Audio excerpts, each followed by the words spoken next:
be there in 3 minutes if we had 3 more minutes. Oh, gotcha. Oh, hey, what's up? We're live. Wait, no, we're not.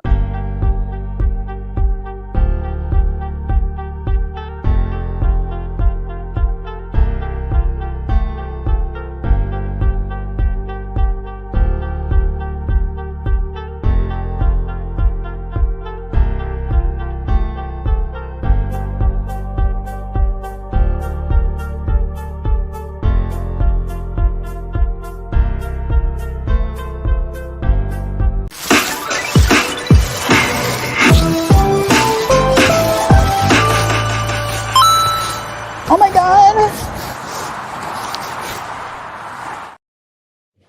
What's up, world? There we go. Did we get it right this time? I think we got it right. No, we were live for Actually, 5 seconds, but it's okay, Jamarco. We forgive you. It's all good. Yeah, it's all right, Jamar. Just don't let it happen again, bro. And now I'm back It's to okay. me being like super small and you being super tall thing. I gotta fix this. Before we say anything, I gotta fix this. You gotta give me like 15 seconds to make this right, dude. Why do I look like so small next to you in this camera? Talk about anything else but this. Wait, what? Wait, what? Okay. What's up, world? How we doing today? Today is going to be a kind of crazy one, right? Me and Quijano talked a long time about politics, about whether we get into politics. This weekend kind of put us into gear where we're like, you know what? I think this is the time where we really get into politics and just talk about the shooting that happened over Saturday, right? Our opinions, what we think about what happened, but how we want to make this different. Keanu's talked about this a lot, is we want to hear from you guys too, right? We want this to be kind of a group discussion. This isn't just going to be me and Quijano telling us about our opinions about politics. We're going to see what people are thinking about what's going on here, right? So that's kind of like where we're going with this podcast today, is we are going to talk about that specifically, is like what the Trump shooting is. So we'll start off about just like what happened, right? Or like what we know happened, right? Because there's certain things that like we're pretty sure about, things we're very sure about, and things that are like developing as we're speaking, more or less, right? Here's how I understand it, Quijano, and we can bring up videos if we want to, but here's what we definitely know, right?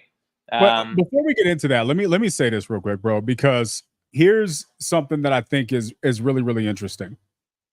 We talked about this when we chatted about this over the weekend a little bit, or yesterday, or whenever it was. We live in a world that has gotten incredibly comfortable with the inability to have a basic dialogue. This is the world we live in. We can't talk about stuff anymore. I'm not allowed to disagree with you anymore, because if I disagree with you, I have to hate you. I have to think poorly of you. I have to disassociate you from my life. And I think that it is the most childish and ridiculous, I guess, regression in our world and in humanity, at least one of them. And so for me, here's my hope, man. I hope that, I've noticed a lot of people posting online. I've noticed people post their responses. I've noticed people post their feedback. And especially if they have a big following, the amount of people unfollow, simply because they posted about Donald Trump. Now everybody wants to disassociate themselves with them. When did we become 4 years old again? When did we lose the ability to have difficult conversations? This is why I'm really, really excited about making sure that we're giving people the opportunity to have this conversation today and the platform to be a part of the conversation. Because here's the thing, Jonah, I don't know what's going to happen. We may get people that come up here and just completely lose their mind. Yeah, and are completely inability to have a complete inability to communicate. But we may actually have a good conversation. I think I want to make good conversations great again. If we're staying on theme for the podcast today, I think we're going to get into all of the things. We're going to get into what happened, why it happened, opinions on all of these different things. And I think it's going to be fun to talk about it. But I think one of the big underlying tones behind this conversation today is, when did we forget how to communicate? When did we lose the ability to have a good conversation, even if it's a tough one? And that, for me, is one of the foundational parts about Can I this. ask you a question? You're older than me, so I literally have no idea. So, like, to give you perspective, right? Yeah. When 2008 was happening, I was in 8th grade, right? Okay. So that I wasn't like really developing political opinions until Obama was already in office, right? How I understand it is stuff got crazy basically once Obama got elected. I feel like when the discourse really started breaking down is what I've heard. My entire adult life, the discourse has always been like this. Can you quickly explain what it used to be like? Because in my head, I mean, Trump, it's gotten even crazier, but even under Obama, like people got heated all the goddamn time about Obama and, him being a Muslim or, not being born in this country or whatever, right? Like that was a thing we've had this for a while, I feel like, my entire adult political life. So just educate me real quick. We're like during, I guess, the Bush era or like under Clinton, were people having conversations? I don't know. Like, give me your synopsis as someone who's older than me. Yeah, I'm going to be honest with you, man. I'm not drastic. I'm older than you. I don't know that I'm drastically older than you to be able to remember a generational difference in this. I agree that maybe some of the rumblings started around Obama. I don't really think that was really it. I would argue, and we can get into this, that it started really heavily in 2016. I think that's when it really went off the deep Well, that's end. when it got nuts. That's when I feel like it got like to the point of just insanity. Yeah. I think before that, though, I mean, I don't know. My mom was yelling at the TV screen my entire life. So like, I don't know. I just don't know. Right. But anyways, I mean, like Randy, you've been around for a while, man. Anybody else? Here's what I know. So I joined the military in 1999. The first election I was able to vote in was in 2000 for Bush, right? I voted for Bush for one reason, not because of my political acumen, not because of the wealth of research that I did in researching who was going to be the best candidate. I voted for Bush because I was in the military, and everybody in the military said Bush is going to increase military pay. I said, okay, I'm in the military. I want more pay. I'm voting for this dude. That was about the extent of my understanding of him. Here's the thing. I also remember in 2008, I remember most people that I knew actually being excited about the idea of having a black president on both sides of the aisle. I voted for Obama, to be clear, right? Like I didn't have any, like for me, the idea of having a black president was cool. I think it was progressive. I think it matched where we were going. I also voted for Bush. But I don't think it was from an educated place. I think it was from this is where I was at at the stage of my life. And I think that that's also representative. But I think that there was probably always rumblings about Obama being the first black president. But I think as a society, I think the majority of people were supportive of that idea, while there were probably outliers. But again, I think that really changed as we got forward, especially around 2016. So is there a world where there's probably always been difficulty surrounding conversations when it comes to politics? Of course. But I think that the inability to disagree with someone, that is the new problem. Because I don't really remember anybody ever in any of those elections that I knew in my life that cared who I voted for or no longer wanted to be associated with me as a result of who I voted for. I can't think of any other scenario where that happened. Maybe before my time. If you've been alive long enough that you remember this happening at some other point in history throughout your lifetime, I would love to hear that. But yeah, why does it say, does Tyler know what he's doing? Yeah, I'll just take it down. I just want to make sure. I didn't even see that. I felt it was distracting because we're not like talking about that yet. But the summary in a nutshell is, yeah, if you guys remember another time, I'd be interested to hear it because I don't remember it. I mean, you have another generation on me, right? Like, maybe. What? Like, did you? I mean, if your first election was 2000, bro, my first election was 2016, right? To give you perspective, that was the first election I was able to vote in. I'm gonna be honest with you. I'm not really happy about the emphasis with which you made that statement. I want to make sure everyone knows that you're a bald, gray-bearded man. No, I'm just kidding. I'm sorry. I do have a gray beard, and I apologize. Love you. I apologize for eating on everybody's face. This is an important podcast, but if my brain's gonna make it through this podcast, I'm gonna have to eat. Sorry, yo. But like, I don't know, like just even from your perspective, dude, like in 2000s, was anyone talking about politics? Like, were you talking about with politics with people, or like what was like just anything you can remember from the Bush years? I guess I don't know. I was in the military. I was young. Here's what I know, man. Here's what I don't remember. I don't remember anybody saying, if you vote for Bush, I don't want you at the barbecue. If you vote for him, I don't want to speak to you. If you vote for him, you're X, you're racist, you're a bigot. I need like a interesting. There was no controversy around who you voted for. And honestly, I don't remember, and somebody please correct me if I'm wrong, I don't remember there being controversy and people being removed from family gatherings or losing their job or whatever the case may be because they supported Obama or didn't support Obama. I don't remember this being an issue. The first time I remember this being this clear of an issue was 2016. Well, it's definitely gotten worse for sure. But I definitely remember my mom yelling at my Republican uncles for sure at the dinner table. But I don't know. It's hard to tell. I feel too young to be able to judge what it used to be like. It's hard, though. That was a long time ago. Well, whatever it used to be like, here's what I know right now. I know that we live in a world where people, I mean, go to, I think, was it Ryan Pineda? I saw he made a post. Pace made a post. The amount of people, like Ryan Pineda's post is a good example. I actually don't see a lot of stuff from Ryan Pineda. You know what I mean? I've met Jonah. We hung out one day during the Pace golf tournament. I don't really, excuse me. Ryan. Sorry, Jonah. Yeah. I met Ryan. We hung out that one day during that golf tournament with Pace out in Vegas for his event. Obviously, I was there throughout his event. That is the extent of my interaction with Ryan Pineda. I don't have anything negative to say about the guy. I don't know him enough to have anything personally positive to say. I think Ryan's a good dude who's had a lot of fantastic impact in a lot of people's lives. But for some reason, in spite of all of that, this guy posts one thing on social media, and it was extremely neutral. And you had so many people unfollow. Why?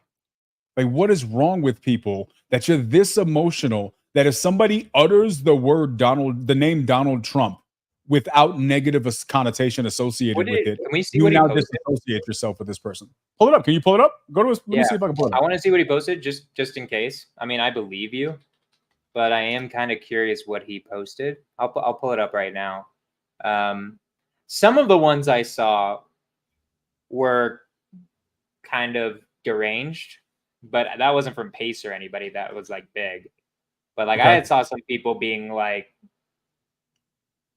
is the liberals trying to get us? I saw one guy post something like that. And I'm like, okay, well, that's deranged. Here's the link. I'm sending it to you right here. I'm sending it to you in a private chat.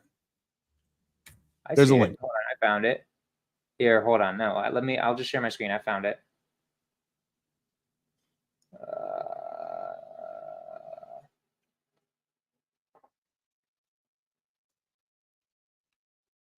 Name a better picture than this. The American flag right behind him is so epic. Trump is fist pumping after being shot. Biden can't even walk downstairs or remember who Putin is. In all seriousness, though, thankfully he's safe. Pray for the families who were killed from this attack. Hopefully the rest of the election is safe and America can be more united. Has to remember that Trump could be chilling like a normal billionaire, but he chooses to put his life on the line for the good of the country. Say what you want about it, but no one else has done it. Well, I mean, I wouldn't say... That that's is definitely not neutral. That's not neutral. That's not neutral. Yeah, you're right. I wouldn't say that's neutral. His comments are much more neutral. Yeah, for sure. I mean, he's definitely very pro-Trump, right? In that, which is fine, but I don't know. Like, no, scroll down. No, go back. Scroll down some of those comments, bro. Zoom in a little bit. I don't know. Oh shit. I don't know how to zoom in. I don't know how to zoom in. Oh, is this an Apple product? There you go. Look at you.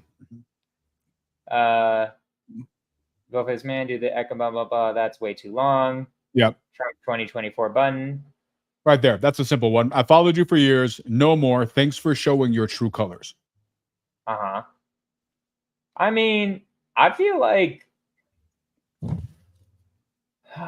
name a better picture than this. The American flag right behind him is so epic. Trump is fist blah blah blah. Okay. I mean, he's kind of, I don't know. I don't know how I feel about that. I mean, he's kind of also pooping on Biden here, right? Which is like, bro. Like, okay. So I'm actually glad. So if you read his comments, I actually was referring to the comments that he made.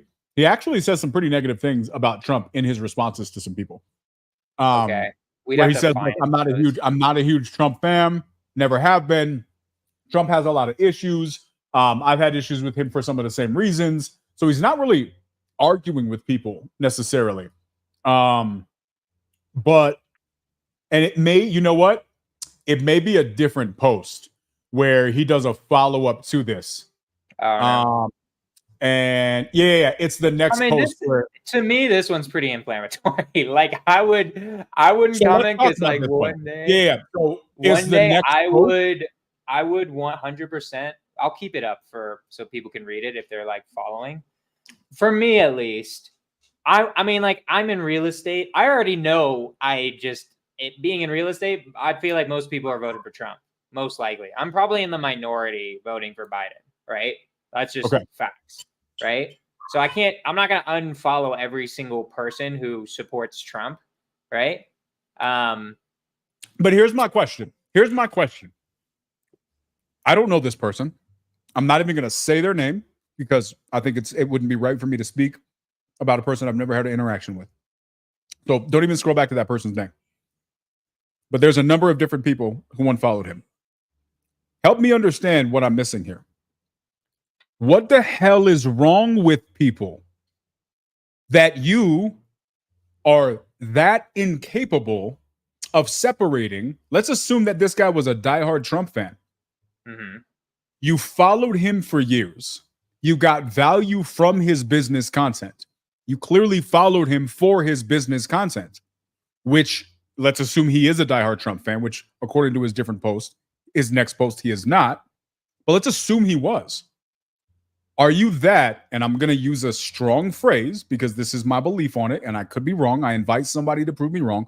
Are you that emotionally inept that you're not capable of saying to yourself, I don't like this person's political views, but you know what? I'm not following them for their political views.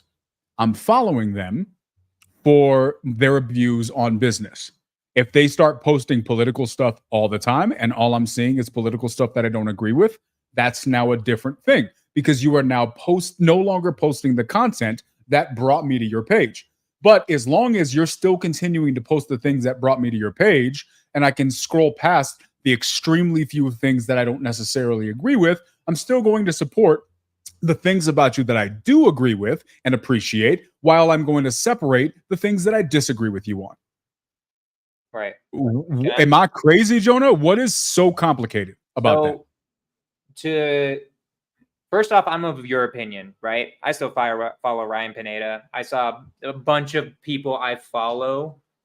I'm still following because I don't care as much. I don't care about Ryan's political beliefs. He could be a genius at real estate and a goddamn idiot when it comes to politics because it's not his forte, right? So first off, I agree with you. I think it's dumb to unfollow someone just for their political beliefs or not be friends with them also. I think like I have plenty of friends you're my friend and I think you're voting for Trump, right? So it doesn't mean I'm not going to be friends with you people. I think you guys are insanely wrong, like potentially could destroy the country wrong. I will answer your question the best I can because I can understand it, right? Okay. In my head, I can understand it. If I'm not that into business, right? Like if it's like me, I'm trying to know Ryan Pineda one day. I might do a deal with Ryan Pineda one day, right? Okay. So I'm going to put all that stuff aside.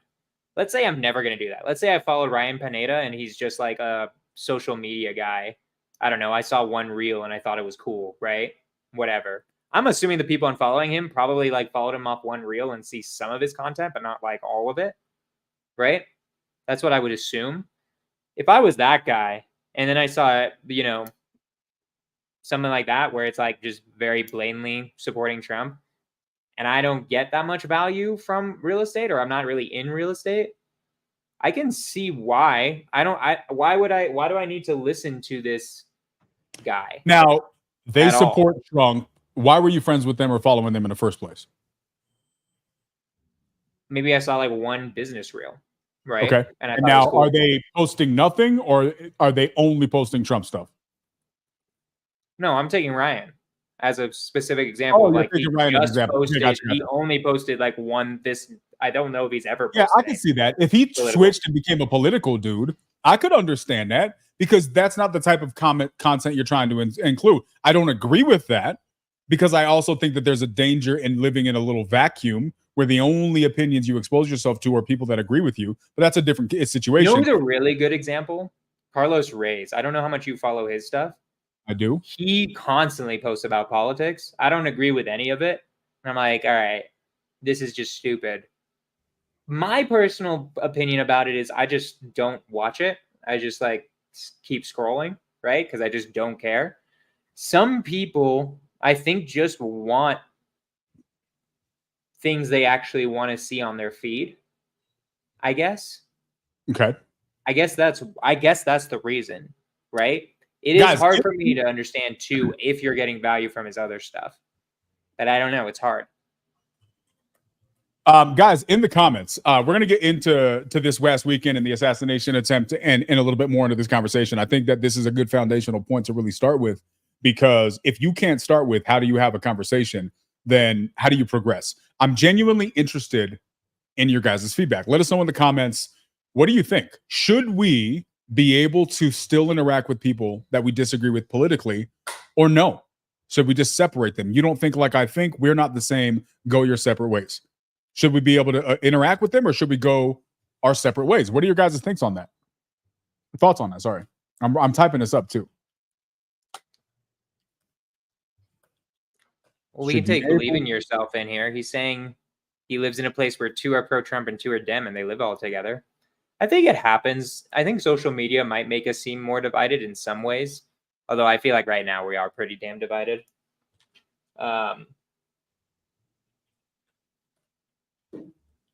We just have to get into the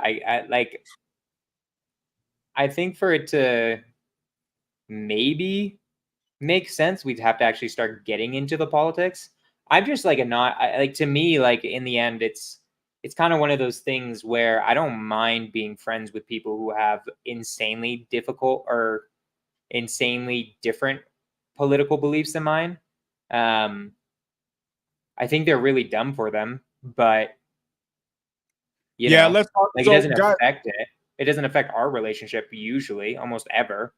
So why am I trying to not be friends with someone just because I think they have really stupid beliefs? You know, I don't know.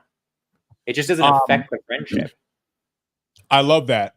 I also love the language that you're using to describe them. I mean, it's how I feel about the beliefs. Yeah, well, and here's the thing. In a minute, I'm going to ask you to qualify that, because Okay. I'm going to be interested to see if you can intellectually, without having to use some sort of, well, I'm going to be interested to see how you present and justify the fact that you can demonstrably believe that someone who disagrees with you is now less intelligent. I think that's going to be a hard thing for you to prove, but you might prove me wrong. Here's my point, guys. The reason why we're starting with this is when we went back and forth on whether or not we should even do this podcast. Yeah, we had a whole conversation about it. Yeah, and part of the reason why is because when we wanted to have this podcast, we wanted to have a good dialogue about a bunch of random things that could be really inclusive and bring a large, broad audience outside of business, outside of real estate. What's up, Birdhouse Podcast? Appreciate you. And we wanted to really just expand this conversation. And what we understand is, okay, how do we talk about one of the most impactful events in our country that took place this last weekend, but leave the politics out of it? It was the first question Jonah brought up. How do we talk about this and not get into politics? I don't think it's possible, though. And the reality is it's not possible. And I agreed with the hope that Jonah had that we could do so without getting into politics, mainly because I understand how divisive politics has the capacity to be. But throughout the conversation and just really throughout me putting thought into these types of things over the recent months, I realized I'm starting to care less. I used to be really intentional about not talking about these things because I didn't want to be divisive. And the reason I care less isn't because I want to be divisive. I care less because the idea of being able to discuss difficult topics in and of itself shouldn't be divisive. We should be able to have conversations like this without dividing. And the fact that we can't isn't a representation of who's right and who's wrong. It's a representation of, in my opinion, complete lack of independence of thought and control over one's emotions. And we've gotten to a society where being a petulant child who throws temper tantrums is an acceptable point of view, and we have to make space for that. And I'm gonna say, no, the hell we don't. Grow up. Learn how to express your emotions in an adult fashion that doesn't include insults or temper tantrums. And it's okay if you disagree with me. And guess what? Even if we have a heated conversation, we should be mature enough to be able to say, you know what? I think you sound ridiculous with your viewpoint, but I still respect you as a person, still love you as a person. I'll see you tomorrow. And I don't understand why we can't do that. And the fact that we can't do that for me is a representation of lack of maturity and lack of growth. And that's the thing that I really want to be able to surround ourselves with. And so that's why we decided to have this conversation, guys. So that being said, we've laid a big enough foundation. We're going to get into it today. That's our goal. Just so you guys know, to piggyback off that, our goal is to show you guys we can do this as Americans. We have to, or we all are fucked, right? That's it. When we can't talk to each other, that's when we're fucked. That's what's happening, is we keep going into our own bubbles, and we're not able to communicate anything. And we literally live in different worlds of facts, right? And I don't know if Keanu and I are going to be able to completely merge our world of facts. There might be some things he believes are fact that I don't believe are fact, right? We can do research and try to figure it out. Certain things are kind of convoluted, right? I don't know which direction with Trump we're going to go today. But in the end, if we're not able to have the conversation and still be friends afterwards, then if we just to show that if America can't do that, and me and Keanu are gonna try to do it today, then we will lose our nation. It will. Well, and I think it's deeper than that. I think that's a fair statement, but I think it's deeper than that. If we can't have, and I'm using we as a universal statement, Jonah and I, and every single person that's watching this podcast, if we can't be in a position where we can differ, disagree, even get into a little bit of a heated debate, but still be respectful and walk away without losing yourself or having a problem in that conversation, your problems are bigger than politics. Donald Trump is not your problem. Joe Biden is not your problem. Your lack of maturity is your problem. And I said what I said. You can disagree with me. I don't really care. I believe that to be a factual statement, and I'm hoping that can become more common narrative, because you probably will never meet the president, but you live or work or interact with that person that you're cutting out of your life. That's foolish. So that being said, let's see how it goes, Jonah. Let's see how the conversation goes. Do it. So, okay, you want to get into actual shooting now? Let's do it. Let's talk about it, man. I don't really even know where we want to start talking about this thing. I would say start with the facts, right? Okay. Just make sure, just in case you've been living under a rock. Yes. Let's just let the president, or the ex-president, possibly future president, was shot at on Saturday, right? Grazed him in the ear. I think a few people died in the crowd who were shot at as well, which is really sad. It's a big thing for Secret Service to completely screw that up. I don't know what else. What other facts do we want to even? There's not much more to it than that. I feel like I don't know what we want to get in, where we want to go from there. So let's start talking about. Go ahead. We can talk about. I know when it was just happening. I don't know if you want to start here. Because I thought this was weird too. Was how the mainstream Birdhouse podcast missed the entire weekend. They were in Antarctica without any cell service, and as a result, didn't know for 2 or 3 days that happened. They just found out. Right. So we can either start with how the news reported it. We can start about the effects too, about what you and I think the effects are going to be on the world and the country. I'll tell my opinions about the whole situation. Let's go. I'm incredibly freaking saddened because it means a bunch of different things. One is political violence is a real big blow, right, for America, right? Just that happening.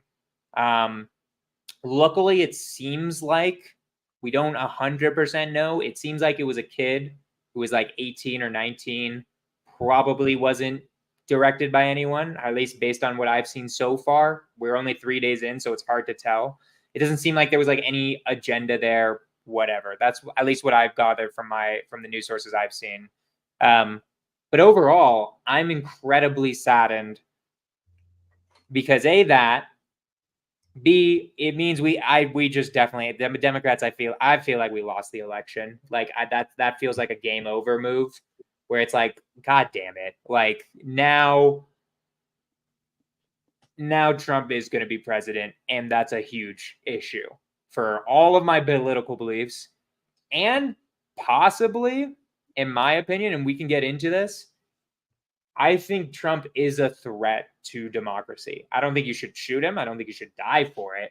But he has insanely dictatorial tendencies that last time he was president, stress tested every single institution while he was in office. And I would like to think America would survive another presidency. I'm not 100% sure. I think some Democrats think it's game over for democracy if he gets into office again. I don't think it'd be game over. I just think there would be a lot of stresses to the republic and what I value about having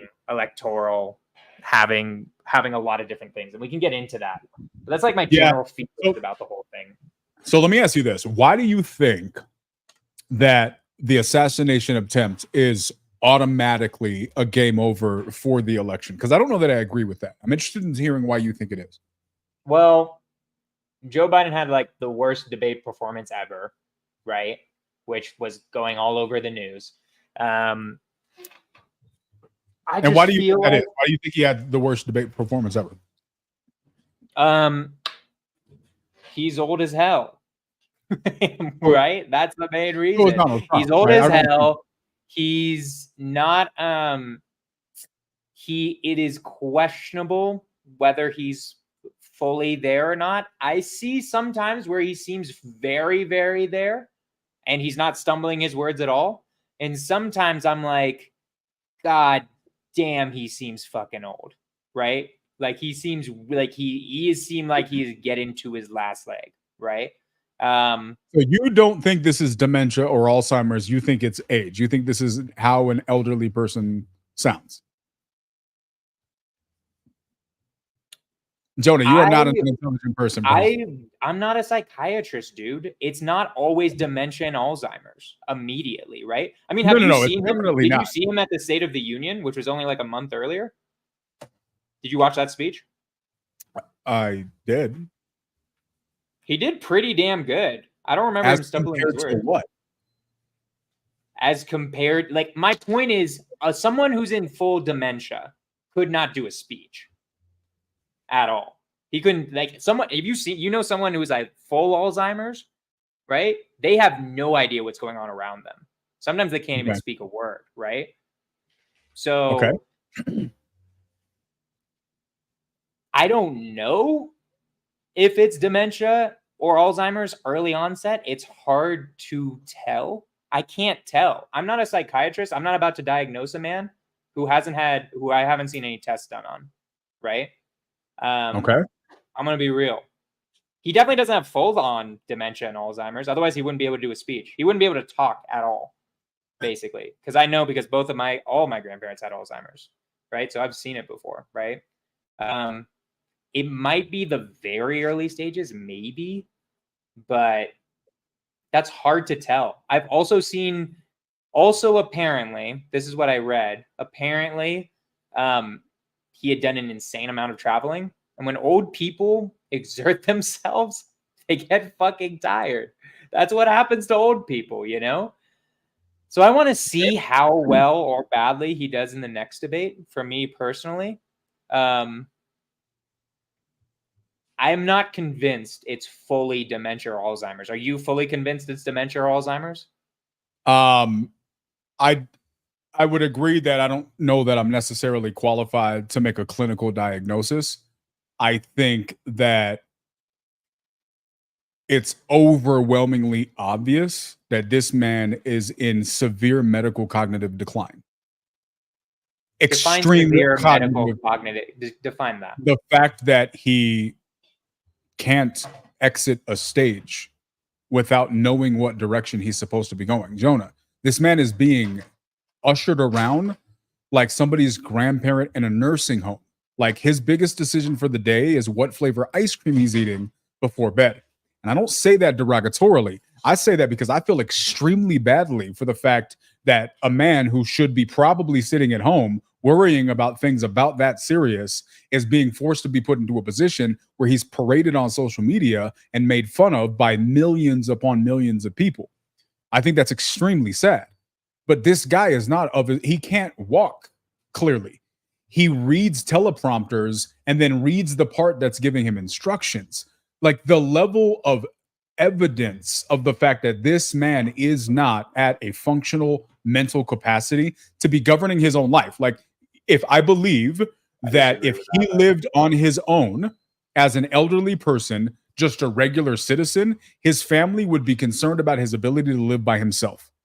If he was a single elderly man, I think I would feel uncomfortable letting that man live on his own and take care of himself. I don't think he's that bad. Without question, I think he's definitely that bad. And I think that the fact that people, he's the president of the United States, things are still happening, right? By probably all of the other people around him who are making the decisions so that naive people on the outside believe he's actually in charge. I don't think he makes any decisions whatsoever. And I think that we don't know that. I'm just looking at the obvious evidence. This man can't walk clearly, Jonah. He doesn't know how to exit a stage. He doesn't remember the names of the people that he's around. And I think it's extremely possible that they have access to tons of drugs. And they pump him full of remembers and he sometimes doesn't. It's not like 100% of the time he doesn't remember. It's not like, because you're making it now sound like he literally has no idea where he is at any moment. He knows he's at a debate, right? But okay, here's the thing. Jonah, let me ask you a question. Let's put a hypothetical scenario out there. Let's say hypothetically, there was a political world where a political party was so bent on winning the election, they propped up the only possible human being that thought even had a remote chance at beating Donald Trump back in 2020. And that dude happened to be the former vice president under one of the most popular Democratic presidents in a very, very long time. And so they picked Joe Biden. Would you say that if hypothetically is a feasible argument? Hypothetically, somewhat feasible. I don't need definite. Weirdly, what do you mean by who? Is it possible that if a political party like the Democrats, is it possible that a political party voted for him? No, I agree. We voted for him because we thought he would be the best chance to beat Trump. Correct. Perfect. Is it realistic that there is a slight, albeit slight possibility that the Democratic Party would choose their candidate that they thought most likely, even if that person wasn't fit for the job, because they were more concerned with getting Trump out? Oh no, 100%. That's 100% what I'm thinking. That's why I'm not. Look. I am voting for Joe Biden because I think Trump is way worse for the democracy. In my head, I'll tell you what's in my head at least. Okay. I'm either got to vote for someone who wants to be a dictator and potentially will do anything he can to be a dictator, or someone who may or may not have dementia and probably is getting help in a way that I wouldn't want for a president normally. If he was running against Marco Rubio, I'd have a real tough time. I might vote for Marco Rubio, right? Okay, fair enough. Trump is a level of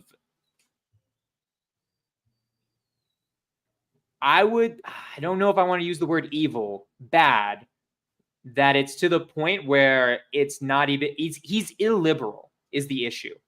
He doesn't have very much respect for democratic institutions. And we can get into that. And that's way more scary to me than even if we had like a brain dead, I think a brain dead president is better than a dictator in my head. right? Okay. I don't think he's brain dead fully, but even if he was fully dementia out, has literally no idea what's going on around him. He shows up with a walker, and he's talking about 1942 or something, and like he has no idea where he is. I would rather have that than a dictator, personally. Okay. So Because let's. Anyways, Go ahead. so we can get So into I that, want to of circle why I back. think he's a dictator. I want to circle back, and maybe we end the podcast and we wrap up with your opinion, and we actually ask you to actually walk through your opinions on Trump. Like, I'd actually like you to qualify. We don't have to wrap up the podcast over that. No. We wrap with that. We'll get to that at some point because I want to get back to the shooting itself. Sure. But I want to table that for a second because I want to hear what you just said. You literally said, you started off thinking that he was maybe just old, and then we slowly devolved to No. I'm not saying he's fully dementia out. I'm saying that. Hold on, let me clarify. I do not think he's fully dementia out. I want to Which you didn't say. You didn't say that you thought he was fully dementia out. What you said was that you were okay with the responsibility of what's supposed to be the most powerful nation on the planet and the global ramifications of that. I am okay with that being in the hands of a person you agree is probably inept. 100%. And you I don't think he is inept. I think there are signs that he could be, but I don't 100%. My point to you is what I'm trying to say is I don't okay, so first off, in reality, I don't think he's 100% dementia out. I'm going to pretend for a second, though. Give me a percentage. I'm going to pretend for a second, though. Let's pretend he was fully Alzheimer'd out. It's so obvious that, like, he's literally shitting himself on stage. Like, let's take it to the extreme. Which some people think has happened. Some people think that's happened. But, like, my point is I'm going to take it to the extreme for this point, and we can get to it. I would still vote for him versus Trump. Because I think Trump has illiberal tendencies and would – if he sees a viable way to become a dictator, will 100% take that. So then why didn't he take it for the last 4 years? He was in charge for 4 years. He hasn't had a viable way to do it. No, he has to have a viable way to do it, though. Like, he can't. America, thank God, has insanely strong institutions, which he stress tested last time that we were in office. Give me two examples. All the stuff with January 6th and everything leading up to that. I don't know how much you know about the Eastman memo and the whole Eastman plot. We can get into that. I don't know how much you know about that, but that's absolutely insane. That's the main one, honestly. Everything else, we could get into a bunch of different ones. We could get into rhetoric and stuff like that. But in my opinion, the glaring evidence is everything that had led up to January 6th. And had to do with how he treated that election and how he didn't accept any election results, right? So in my head, that's the number one glaring result. Huh? So 2 examples have become 1 example. So is there only one? I mean, it's the main one. I could get into other. Here, I'll give you another example. Great. The other example I would give is he didn't collude with Russia. That's a fact, right? But he 100% obstructed the entire process. He obstructed justice, right? Okay. Even if it was BS, he 100% was doing things like firing Comey within the middle of the investigation because he's like, no, this investigation's bullshit. Fuck the justice process. We're firing him and like getting rid of it, right? So let me understand. Hold on. I think that's weaker than the January 6th stuff, though. I'm going to be honest. For me, the January 6th stuff is the most defining thing in my head that makes it where it's like that is dictatorial tendencies, right? I like it when you say dictatorial. To be clear, I'm going to say it over and over again because it's how I feel. The word of the day is dictatorial. Dictatorial. So let me ask you. Let me just address that, and then we're going to shift and we'll circle back to this. Sure. Let's just walk through the logic of what you just said. What you said was you believe that the Russia thing was a scam. There was a head of the FBI, whose legal responsibility is to be impartial during an investigation, who was found to be partial, along with potentially breaking the law, How was James to Comey partial? pursue. Well, if he was allowing an investigation that had no merit Well, hold on. It to go wasn't. It on for wasn't. years, It wasn't like a sham from the beginning. They found in the end there was no collusion, but there was some things that made it seem like there might be or collusion. were they trying to pretend that there were things to look like it to justify to the public something that if anybody had access to the back end information, realized this is empty. So let's make it sound legit on the news. But everybody who's actually looking through this information is realizing that there's nothing here. But let's stretch it on for years, waste however many tax dollars in order to get that done. And I'm only talking about something that we know to be factually proven. Okay, That this I would was, say, can I give you the evidence of hold why? on, let me ask you. I want to ask one question. Question. Sorry. What you said was Russia collusion was not legit, but because Trump fired Comey, he was attempting to obstruct justice. And my question is, that's an interesting way to view it, because did he fire a guy in efforts to block an investigation he knew he was already innocent of? Walk me through the logic of anybody doing that. Wait, hold on. Did he maybe go after Comey because Comey was legitimately overseeing something that he knew to be illegal? This proved my point perfectly. It is illegal, Quijano. Let's say you're getting investigated for murder. It is illegal for you to say, screw you, cop, I'm not answering anything, whether you did it or not, right? So if the for cop any other citizen, you can't just obstruct the justice not process. A citizen, no. I He know, but that's authority over so. that Okay, position. hold on. Do you think the president is above the law then, or what do you mean? No. But based on what you just said, he wasn't acting above the law. He was acting in accordance with the law by firing someone who was not following the law. How was James Comey not following the law? By allowing an investigation that had no merit to go on for years. I would say that there was merit to have an investigation. There was. Okay. Do you want me to give you there are a few pieces of evidence that were weird. So we're getting off on Trump. Let's circle back to Trump for a minute when it comes to the political belief side. I think you asked me where I see the illiberal tendencies. So those are the two examples where I see it the most obviously. There are other things that aren't as obvious too that I could mention of things that he said, but I don't want to go off things he said. I want to go off things he's done personally. I respect that. Yeah. So let's talk about Saturday then, right? Because one thing that I appreciate that you said when we talked about this the other day was you talked about some of the things that you thought were appropriate and inappropriate. Guys, we're going to post the link in the chat. I'd love anybody in the chat. The chat. Yeah, I want to let's post the link in the chat. Like I want people to come up here and be a part of this conversation.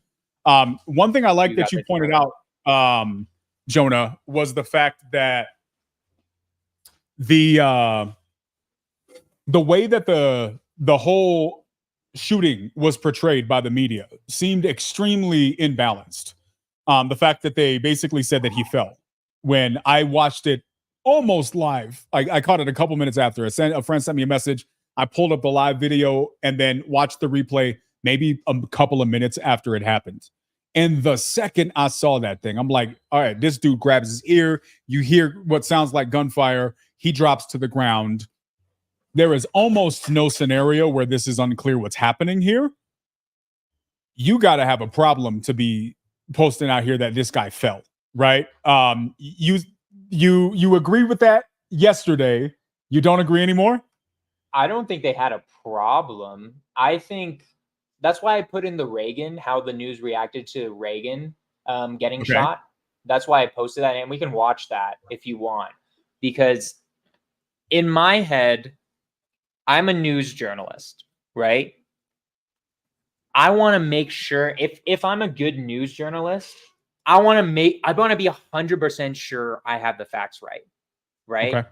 So you don't need to be 100% sure that he fell. I didn't see the ones that said he fell. It's literally in our reel. That's it. There's a connotation there, and I believe you that there was an article that said that. I'm not denying it. That one is probably not good. Some of the ones I saw were like something like loud bangs, president goes to the floor, or something, where they're like literally like what they're trying to do, or what I feel like the news was trying to do there. I'm trying to be fair to the news, is I honestly think that they're like, probably he was shot or they were shooting, but we literally have no idea of everything. These news articles are posted within 10 minutes of it happening, right? And they're probably like want to just make sure and get all the facts. And I think that's evidenced by the fact that now every single news article clearly calls it an assassination attempt. I don't see anyone still claiming he was falling, right? Now that we have all the facts, obviously, right? Sure. Well, I agree with you. I mean? I think loud bang, president goes to floor. I don't have a problem with that. That's what happened. There was a loud bang, president went to the floor. Former president goes to the floor. I don't have any issue with that. Sure. Donald Trump falls at rally. There's a connotation there that I agree with that probably is not as it would have been better to say what I said. So if they were trying to be like, I agree with you that there's a connotation there that like they're trying to make him, I don't know, like seem like he's losing his step or something. They're doing multiple things. One, they're trying if one, we don't know what they were trying to do. We can't, infer motive.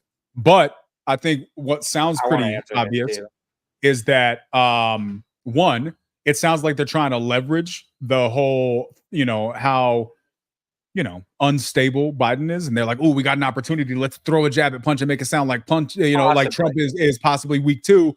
And then, but you're also, which I think the worst part about that is you're downplaying an attempt on a former president's life.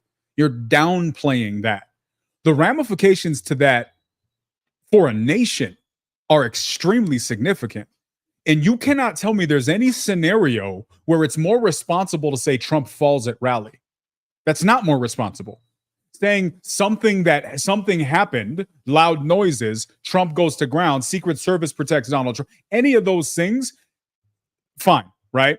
Even popping noises for 30 minutes, I had an issue with. Because after 30 minutes, stop it. These are not popping noises anymore. For the first 5 minutes, I'm cool with popping noises. After 30 minutes, what are we talking about popping noises for? But I was still like, all right, we could go with popping noises, right? That's cool. But saying he fell, and there was other ones that were out there too. If anybody remembers that. Fell? Like, did you put those in the Google Drive? I'm looking to see if I can find that one. It's hard to find them now. I don't know if we saved them. Let me see. I can show the one with Reagan too. I forgot exactly what they said, but we can watch that one real quick. That one is very much the reporter is like, I don't know what's happening right now. There seems to have been like it was something like there seems to be a loud noise, and then the Secret Service went like it's very much just descriptive because they have no idea what's going on right now. So maybe if there's one that he's fell, I might give to you. Maybe there's some bias there. The ones I was seeing was like popping noise, president goes to the ground or something like that to those effects. Those were the main ones I was seeing, which I was like, okay, this is pretty obvious that he got shot, but I also understand the wanting the caution as well. I personally think it's more likely that they were just being cautious because otherwise, I mean, I guess unless you think it's just so plainly obvious after a while, all of them, nobody's denying it was an assassination attempt. Every single news channel now says it was an assassination attempt. There was a gunman who tried to shoot Trump, hit him in the ear, grazed him. So yeah, there is. There's obviously the one that he falls at rally. There was probably 3 or 4 more. I need to be more concise with my speech. Sorry, Jess. Say popping noises. So let's do this. Let's put this out here, guys. I would love to hear from you guys. The purpose of this podcast is to really hear from everybody that's a part of this conversation today. Let's bring you guys up here. We would love to do this. We're just putting it live in there, huh? Just screw it. Go crazy. Here's the link, y'all. Jump in here. Let's be a part of the conversation. We should respond to some of these questions too. We're kind of like ignoring the questions right now. Let's do it. So let's respond to Birdhouse Podcast. But why say anything at all? I'm assuming that's to me, right? Because here's the thing. to not report anything at all, this is also this is a moment where a news organization can potentially get a lot of clicks and make a lot of money. I'm going to be honest. So they want to say something, but they also don't want to be wrong, because I don't think this would have happened. I think watching the video, it is pretty likely. Like if I had just watched the video, had no context, what I probably would think to myself is, yeah, he probably got shot. There's very unlikely scenarios where that was anything else. But why say anything at all? Money, in my opinion. I think it's because you want to get clicks first. The first person to get the clicks gets the most views, and then everybody goes to their article versus everybody other, because all the articles are the goddamn same on the Washington Post and everything else. So that's a money thing. But what if the news is not fair? What is the news? Just a tool for those who decide what the narrative is. Social media has disrupted this somewhat. It's a war on truth. That's a fair question. That's a fair question. Okay, provide evidence, I guess. I don't know. Like, give me some evidence then if you want to get down that rabbit hole. That's what I would say to that. You cut out.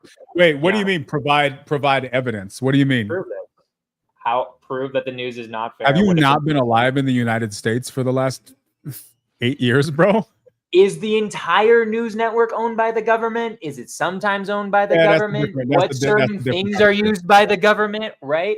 Yes, sometimes the government puts out a narrative that the news goes with that's wrong in what the government wants. Also, sometimes the news reports stuff on the government that completely exposes it. I could give you evidence of both of those. So I just don't think it's completely owned, right? Okay. So that's my opinion on it. I could find you both evidence where the news is exposing the government and times where the news is kind of just going with the government, like with the Iraq war, right?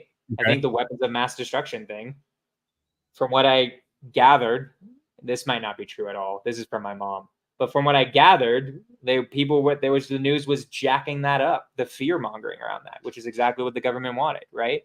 There are other times where there's really good investigative journalism that's exposed to the government, you know? So look, I found another one, and I'm going to send it to you here, Jonah. This is a clip of different things. I'm going to send you a couple of these. One says Trump removed from stage by Secret Service after loud noises startled the former president. I'm sending this to you. I'm going to send it to WhatsApp. I'm going to send it to WhatsApp. Okay. So these are screenshots. Do you want me to bring it up? Whatever you want. Yeah, look through all of these. I have not read all of these, so feel free to glance at them real quickly. Yvonne's sending me some of these that she's found. Okay, well, I'll just share my screen and we'll go through them. How about that? That sound good? Yeah. These may not all be fully vetted, but there you go. Well, all right. Trump removed from stage by Secret Service after loud noises startles former president. Okay. Do you have an issue with this one? Loud noises startle former president. I just think there's a little bit of a reach there, personally. Okay.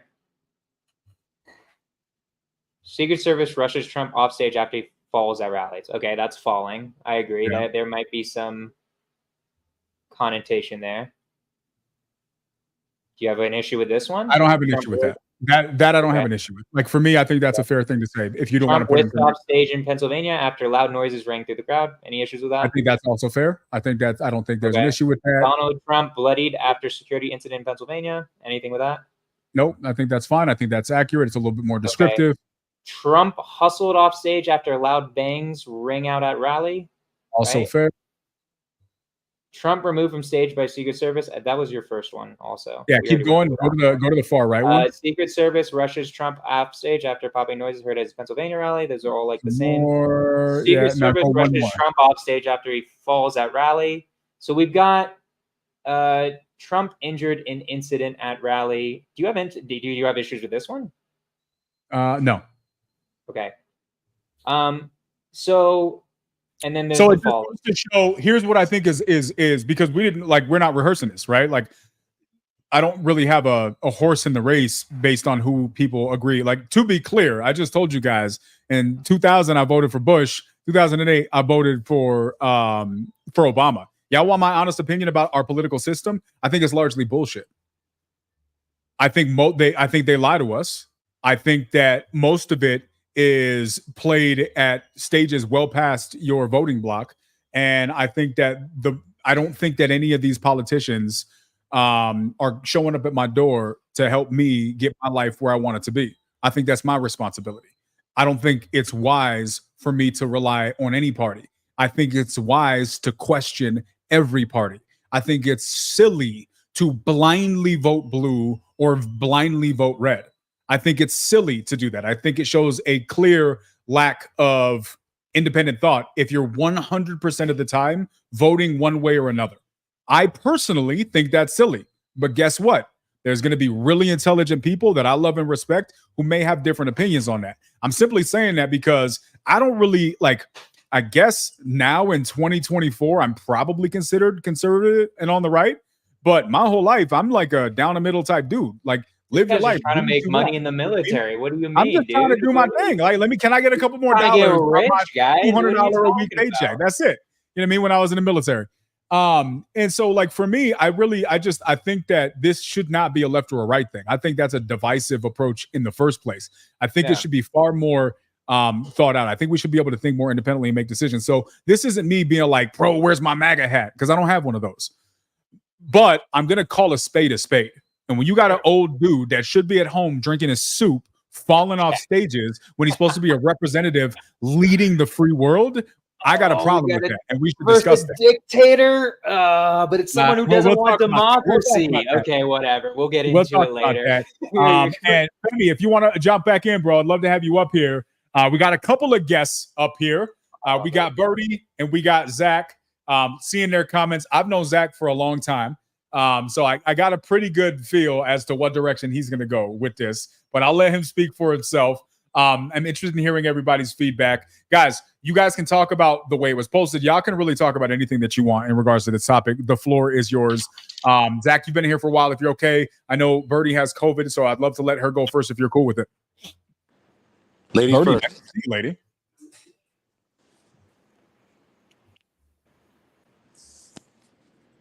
Ladies first, go ahead. Hi guys. Hi, Birdie. I don't have much of a voice, so I won't talk too much. You do on this podcast. Go for it. So there's an echo. How do I get rid of that? You probably have to turn it down on, like, if you were watching it on YouTube, mute that. Oh yeah, that would Mute. You should just go to close it. wherever you were watching it before and mute it. Or close it. Okay, let's see. See if that works.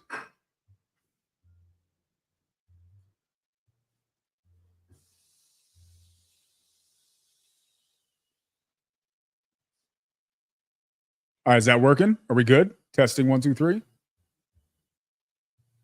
No, now you're mute. Now you're muted.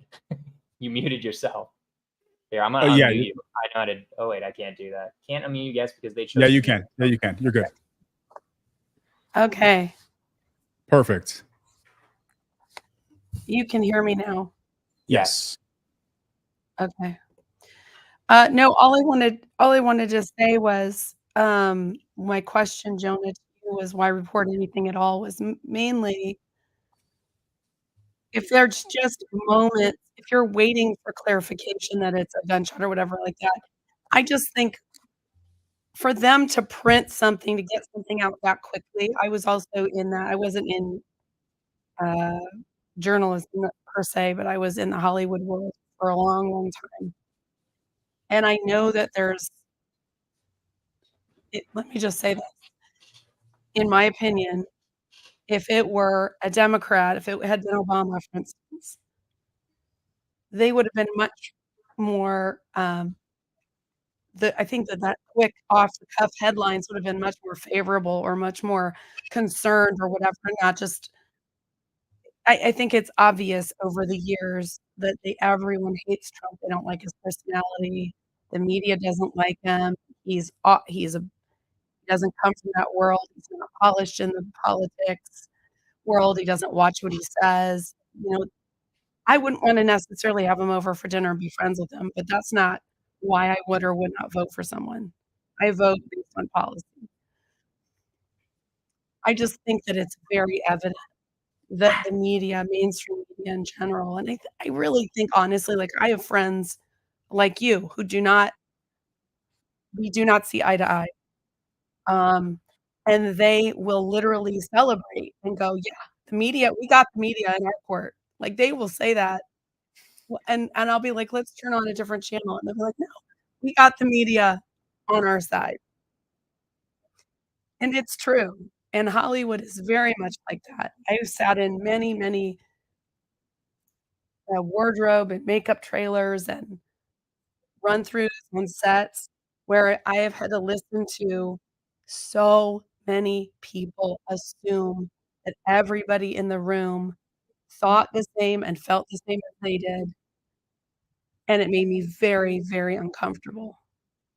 The assumption that everyone in that room went to USC, went to film school, was super evolved, super this, super that. Well, we all must be progressives, right? Because that's the way it goes. And my main thing, just to be really transparent, I will always vote for life. I will always vote for the candidate who's going to speak on pro that's my that's my lighthouse. Um,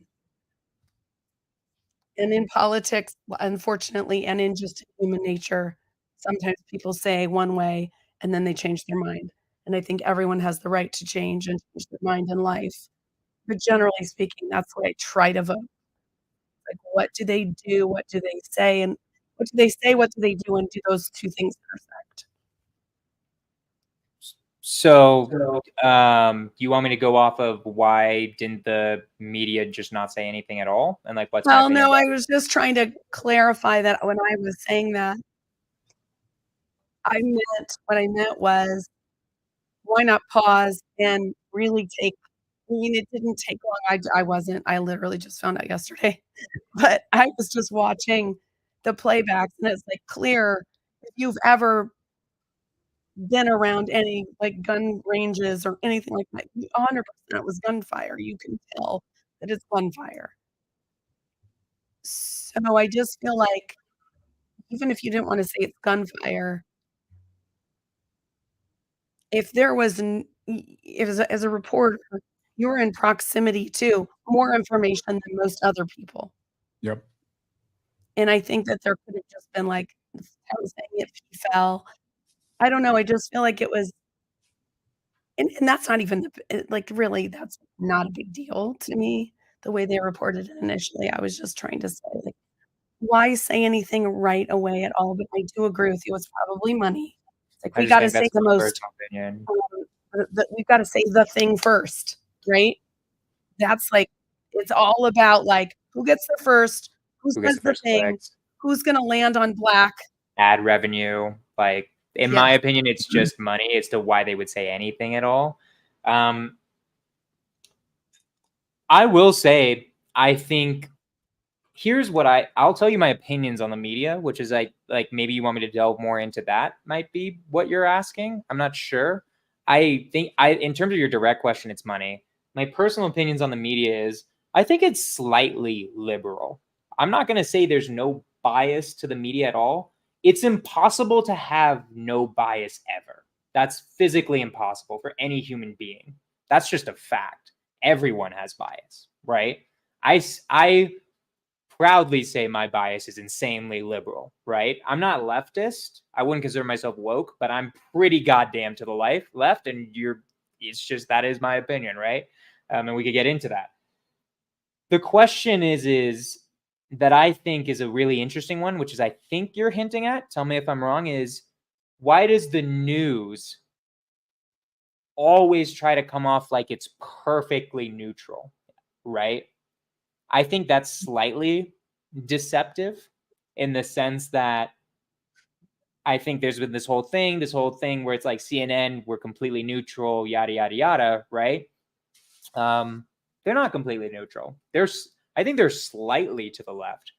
I think conservatives, or at least it's like when conservatives say they're completely fake news, everything they report is garbage. It's like, no, No, it's not. It's I think, in my opinion, it's a slightly liberal bias. But conservatives think it's just all fake. They literally call it fake news, right? So, in my opinion, I think that's silly to completely throw out the mainstream media always thinking that they don't have any points whatsoever to say. I think where the mainstream media is wrong is they always say they're completely. I think what CNN, Washington Post, all those sites, New York Times, I think what they should all say is like, look, like, I'm a journalist. I'll tell you my political beliefs. Take that as you will. I believe Donald Trump's a dictator or whatever, right? I think that would do a lot more for the discourse so people can just trust and see the transparency.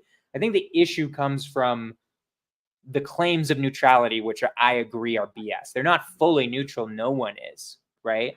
And honestly, neutrality doesn't sell as well. So, anywho, that's my opinion on the whole media in general, if that's what you were looking for. I agree with you. And I just wanted to add really quickly that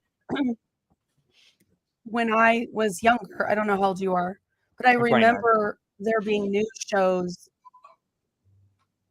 that were more interview style, right? That you had your nightly news, you had your panel of nightly news people, and then there were like interview shows, like with real, in my opinion, seasoned uh, um, reporter and investigative reporters, let's just say. And they would ask questions that were, to dig for the facts.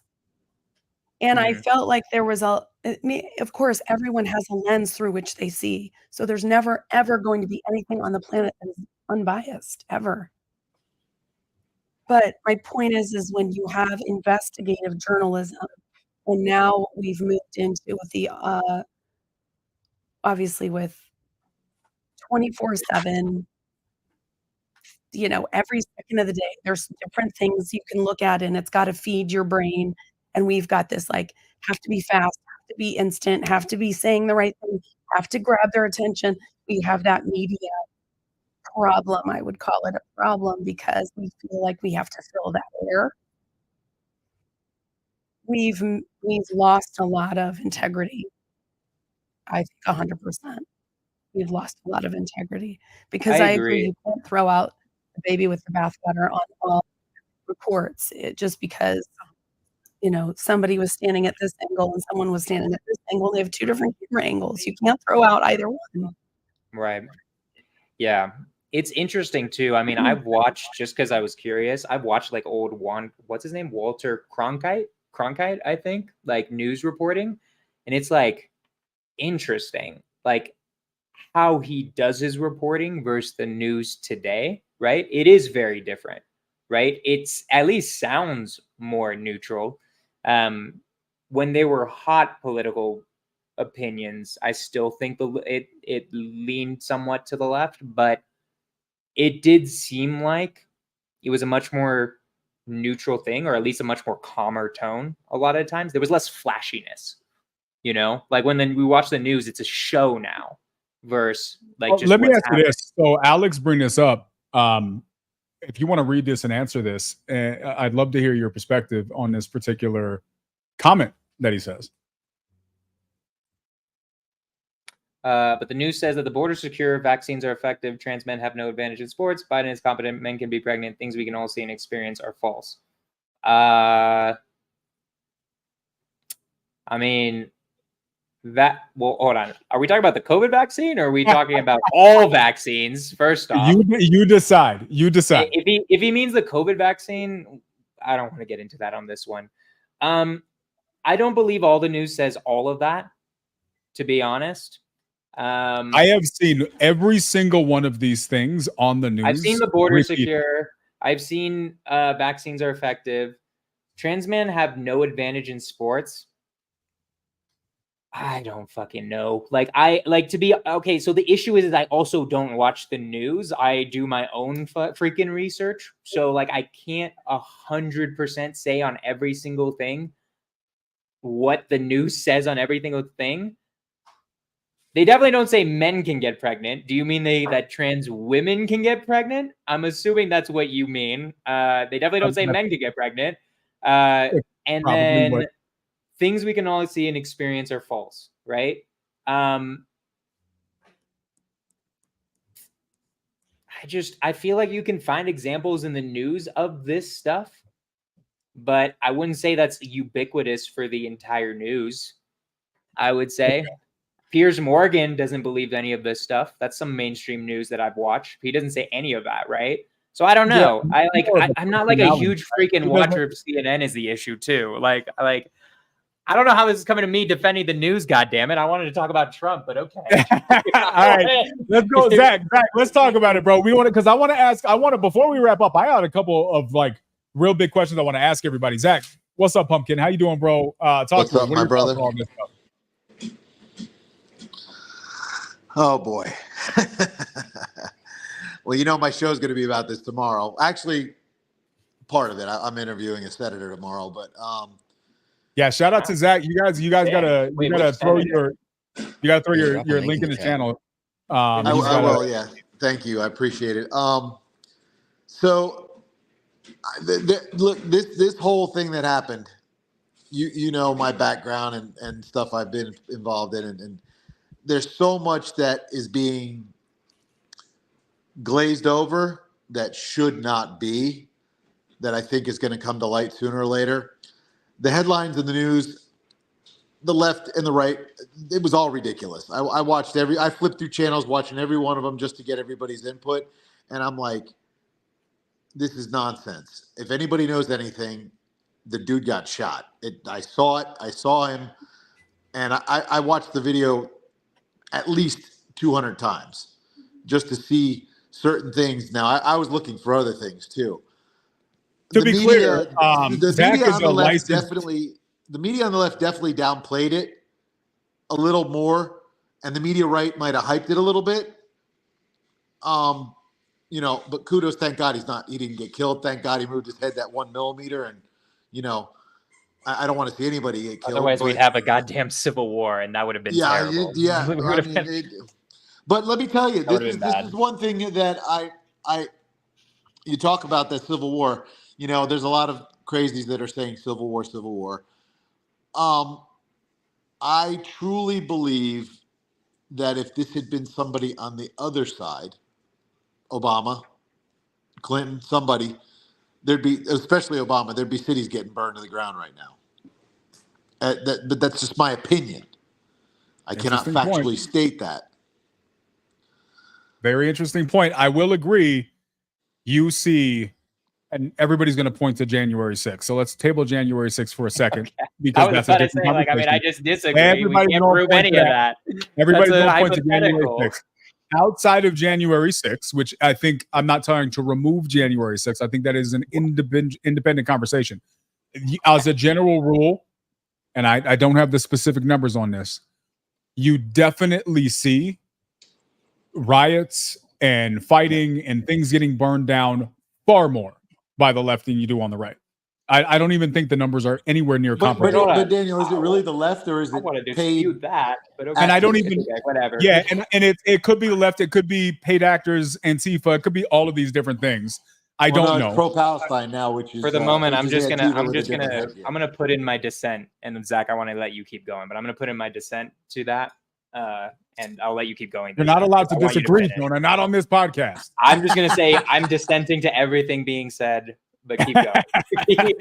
I'm just gonna say I disagree with everything you both just said, but okay. I really wish I had my partner on because this would be ideal because I'm conservative, he's liberal, and this is our show basically in a nutshell, and it's great. I love to see this stuff because we're having conversation and not violence, right, which is what we need to do. Because there should be a middle ground to meet. I agree. Do you guys think? Let me ask you an honest question. Here's a couple of things I don't agree with that are popular conversations out there. Number one, that this automatically means that Trump is going to win. I don't think that that's what this means at all. Because, to me, I feel like we're cooked. Not at all. Do you guys really feel like? No. Explain that. I cannot say 100%. I have seen his popularity in polls skyrocketing. Skyrocket, dude.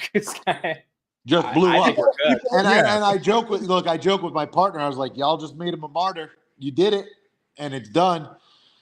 But now let's throw a curve at it. Let's look at, and I'm sorry, I'm going to use my terminology, but let's look at old Sleepy Joe. I think he's getting yanked, and they're going to put somebody in who's going to give Trump a run for his money. So this could be the Super Bowl we've been waiting for.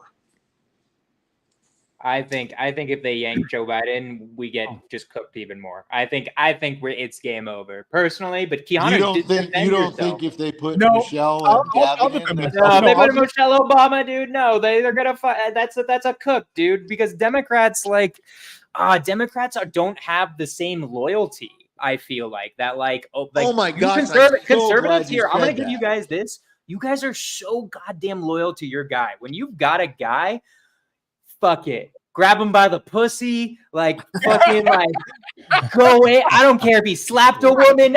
He killed a guy on 6th Avenue. Fuck it. He didn't, but you guys are I don't care at all. We're going in, dude. I'm jealous of that.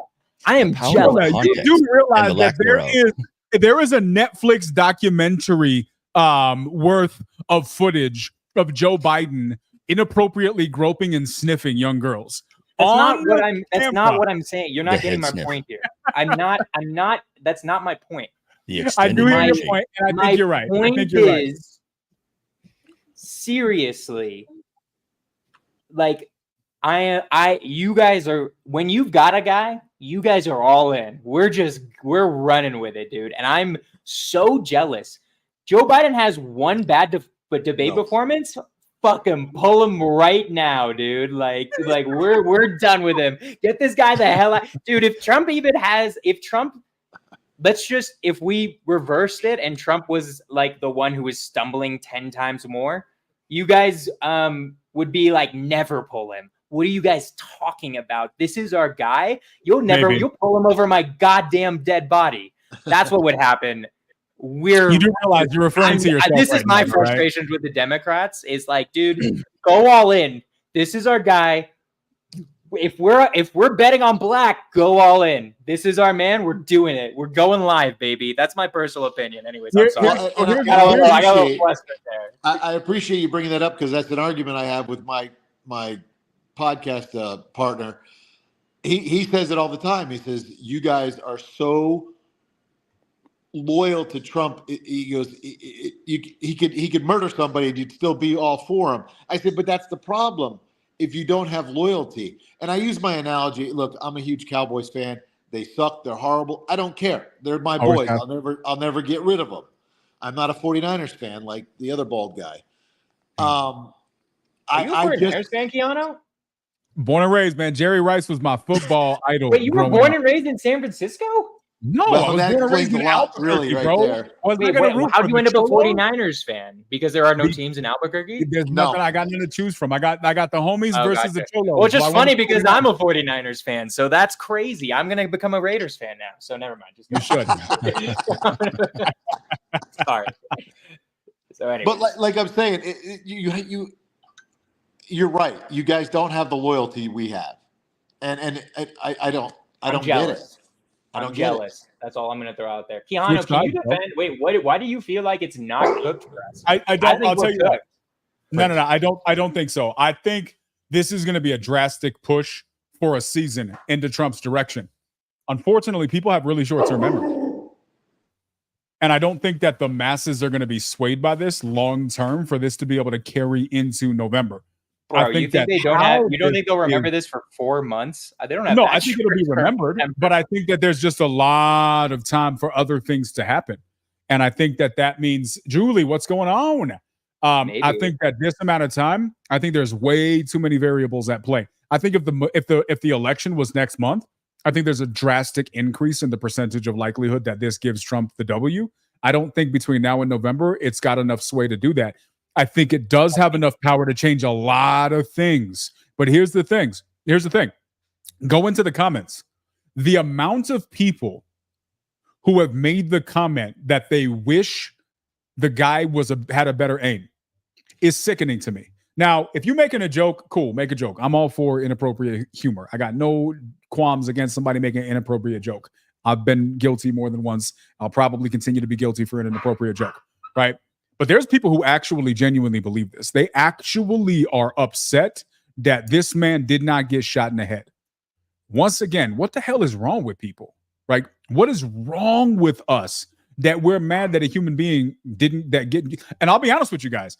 There's people on the right who are proud that the kid got killed. I'm not happy about that either. A young kid went through a certain amount of decisions in his life that led him to a point where he was sitting on that roof with a rifle in his hand. I am not happy that kid got killed. I got so many questions as to how we got to that point. But my issue is how we can be so naive and emotionally immature that we can applaud some kid getting capped in the head or some guy that we don't like because he's a dictator, or he's got orange face or whatever.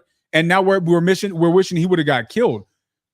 Again, if you guys are acting like this, you have a problem.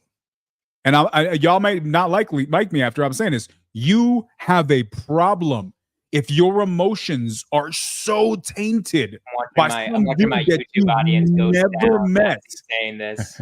If you have this much of an emotional reaction by a dude you've never met that you wished he got shot in the head, you're the problem. Donald Trump is not your problem. The United States is not your problem. Joe Biden is not your problem. The government is not your problem. Your lack of emotional maturity is your problem. And I'm going to stand on that. And the fact that we've gotten to a point in this world where we can applaud such disgusting situations because of a political stance is mind-boggling to me. Like, grow the hell up. And I don't understand why we're at that point. So that being said, the amount of people I see in certain, because I am not the type of person that's going to only follow people who I follow all kinds of pages who have all kinds of different views. Why? Because I'm not 5 years old. And I actually like people to challenge my point of view. I like people to present arguments that I'm not hearing all the time. Why? Because that's how you freaking learn something. That's how you grow the hell up and get outside of the little echo chamber that we like to put ourselves in, where everybody's telling us the things that we want to hear and everybody agrees. Grow the hell up, y'all. Like, what the hell is wrong with us that this is the place that we've gotten to in our lives? So yes, I follow people on the left. I follow people on the right. And I actually, and here's the tough part, it's going to be crazy. It's going to be crazy, y'all. I actually listen to their points of view, right? Here's a big one. And I want to hear everybody's feedback on this. People are, there's this whole dialogue about, was this staged? And then there's a bunch of people who are overwhelmingly offended at the suggestion that this could be staged. You want to know my opinion on this topic? Wait. By who? You haven't seen this? No.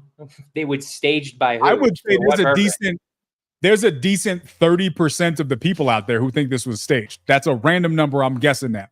A lot of people think this was staged. Are we thinking that Republicans staged it so that they could get more votes? I have no idea. Nobody is that thorough with their because assumptions. it's definitely an L for the Democrats, this whole thing. So do you mean that like Republicans staged the whole thing? Maybe Trump staged it so that way he would get more votes. Maybe that's the argument. That would be the only reason that would make sense in my head, that it would be staged. I've seen people say that. I've seen people say that it was a government setup, that it's a CIA. I've heard that he was JFK'd. Oh, that's right? Always everyone always it. But here's my point. You want to know here's my stance on this. One, here's the thing, Julie. Here's the thing. I understand your perspective. I actually don't mind that people think it's staged, because you know what that reflects to me? That tells me two things, Jonah. First and foremost, that means maybe you're thinking for yourself. Right? Yeah. You're thinking for yourself. Wait, hold on. God right? damn it, dude. All right, go on. Stop it. Let me finish my point, Jonah. Stop it right now. So silly. Here's the next thing, Jonah. For the last 8 years, right? The left, air quotes on the left. Oh my God, you thought that Russia was a hoax. You're a conspiracy theorist. Oh my God, you don't agree with COVID. You're a conspiracy theorist. Conspiracy theorists are dumb. Oh my God, you don't like the vaccine. You're a conspiracy theorist. Conspiracy theorists are stupid. Oh my God, you think that that January 6th was a setup. You're a conspiracy theorist. Conspiracy theorists are stupid. Oh my God, you're not accepting the you understand it, right? The left has mocked anybody who questions the common narrative as stupid, and automatically this is something that the people on the right do. Until Trump gets shot at. Now, all of the left is now a conspiracy theorist, and how many people think it was staged? I've never seen this. Okay, bro, all my friends are liberals.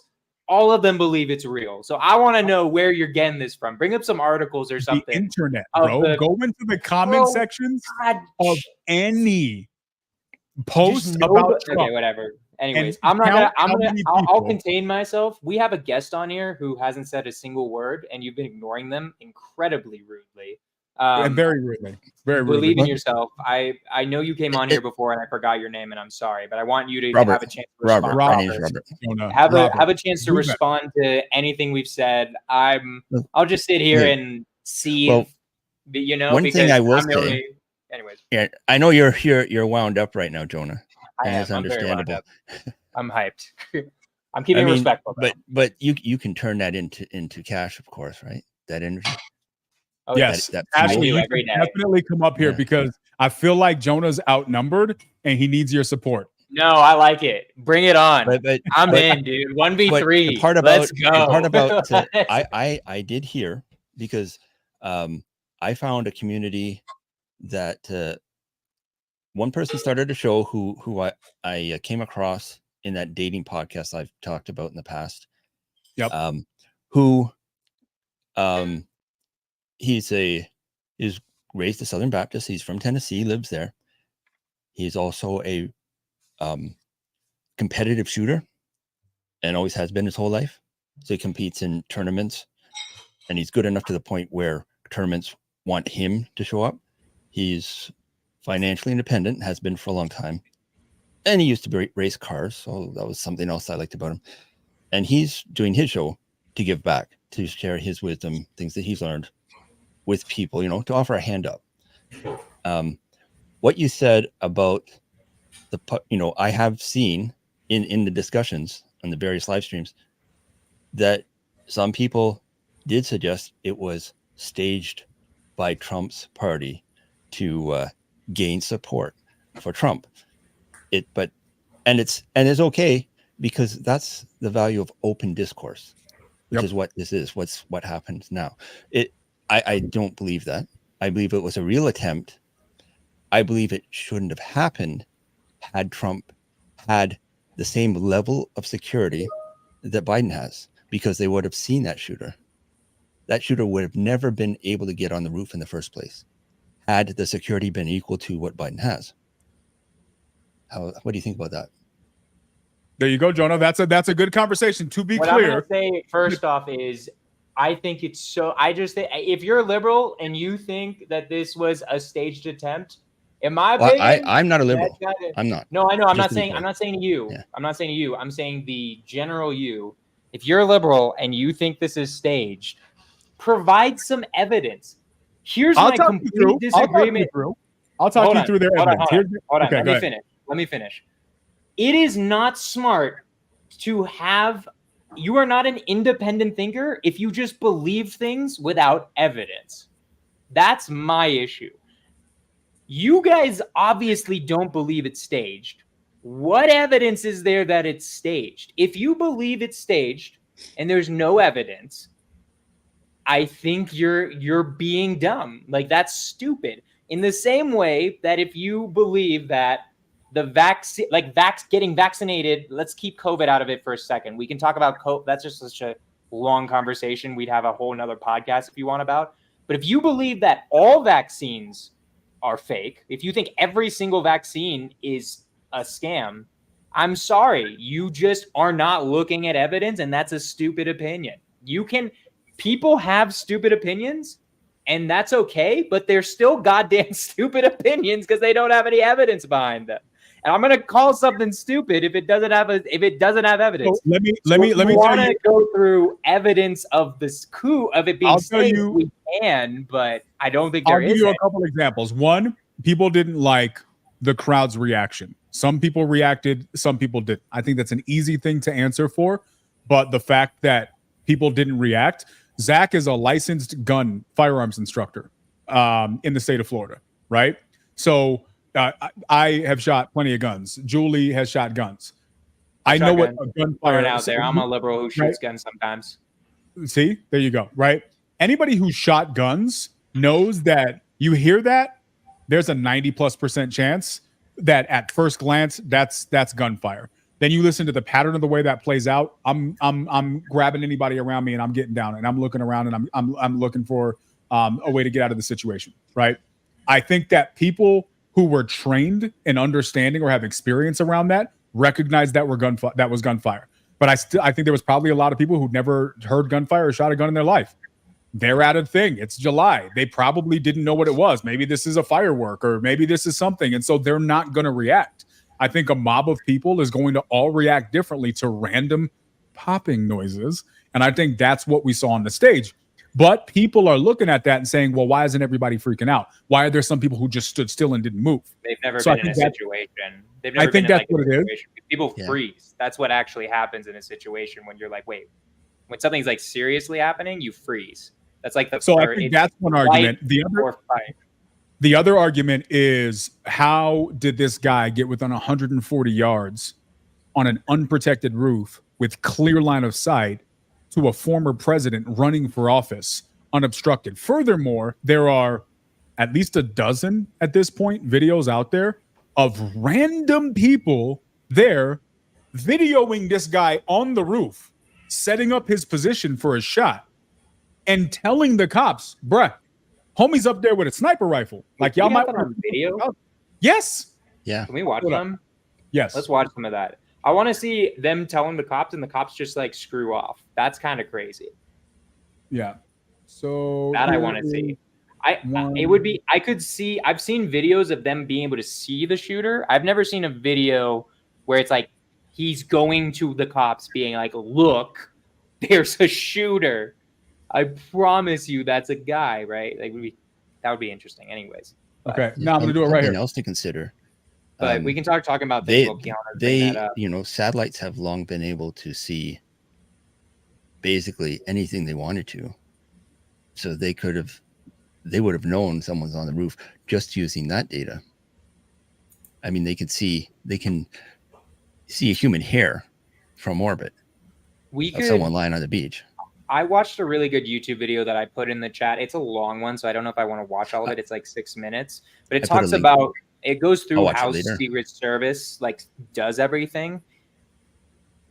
Per that video, which I'm not going to say is godsend, where the guy was in the area that the police is supposed to be taking care of, but also Secret Service was still supposed to check out the building at the same time, but the police was in the end the one supposed to do it. Okay, is this a video of wait, what are we watching? This is a podcast. I want to see a video of a guy. So this is a couple minutes long. He's going to be watching the same thing where I'm going to zoom in so we don't have to see this dude's face. So there's a bunch of this out there. This is just the one that I happen to have pulled up right now. Oops. Watch the real-time assassination attempt on Donald Trump in different angles. Watch the real-time assassination attempt on Donald Trump in different angles. Stop.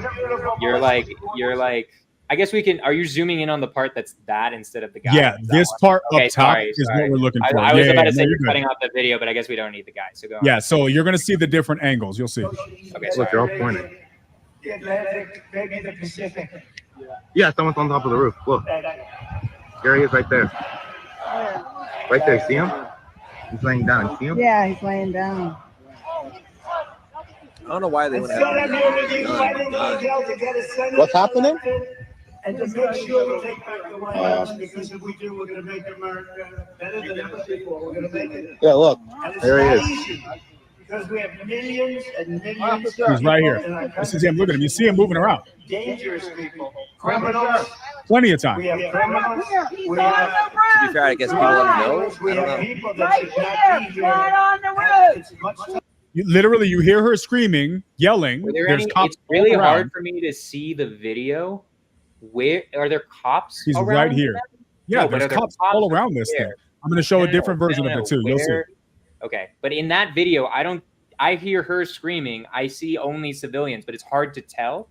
If there are only civilians and you're screaming that's not helpful. What I want to see is someone screaming, "Look, there's a shooter up there," and then there's a cop who can actually hear it. It's hard for me to tell because that video is so small.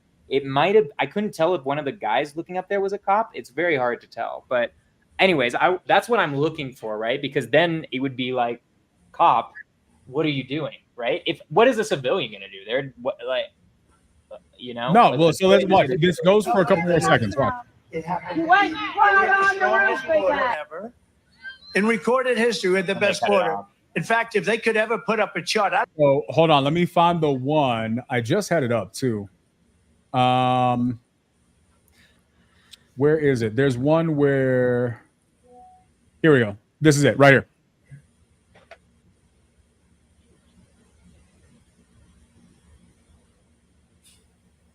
So you know you're on the old video, right? yeah, I'm about to change it. Okay, I'm just double checking. Honey? Hold on. I gotta. To answer this question while he's bringing this up, Julie, it's a huge fuck up by the Secret Service, no doubt. That's undeniable. The question is, I mean, if we're talking about it being staged, or which I don't know if any of the conservatives on here believe that it was propagated by the Secret Service, because I've seen some theories about that, right? That the Secret Service was like letting it happen. That's right, a whole different story. That's what we're trying to figure out right now, because I think in my opinion, it's just a fuck up, right? Which happens all the time. All right, so here's this one. We just saw that. No, this is a different one. This is the news. That's the exact same video we just saw. Okay. Okay, this is different though. Okay.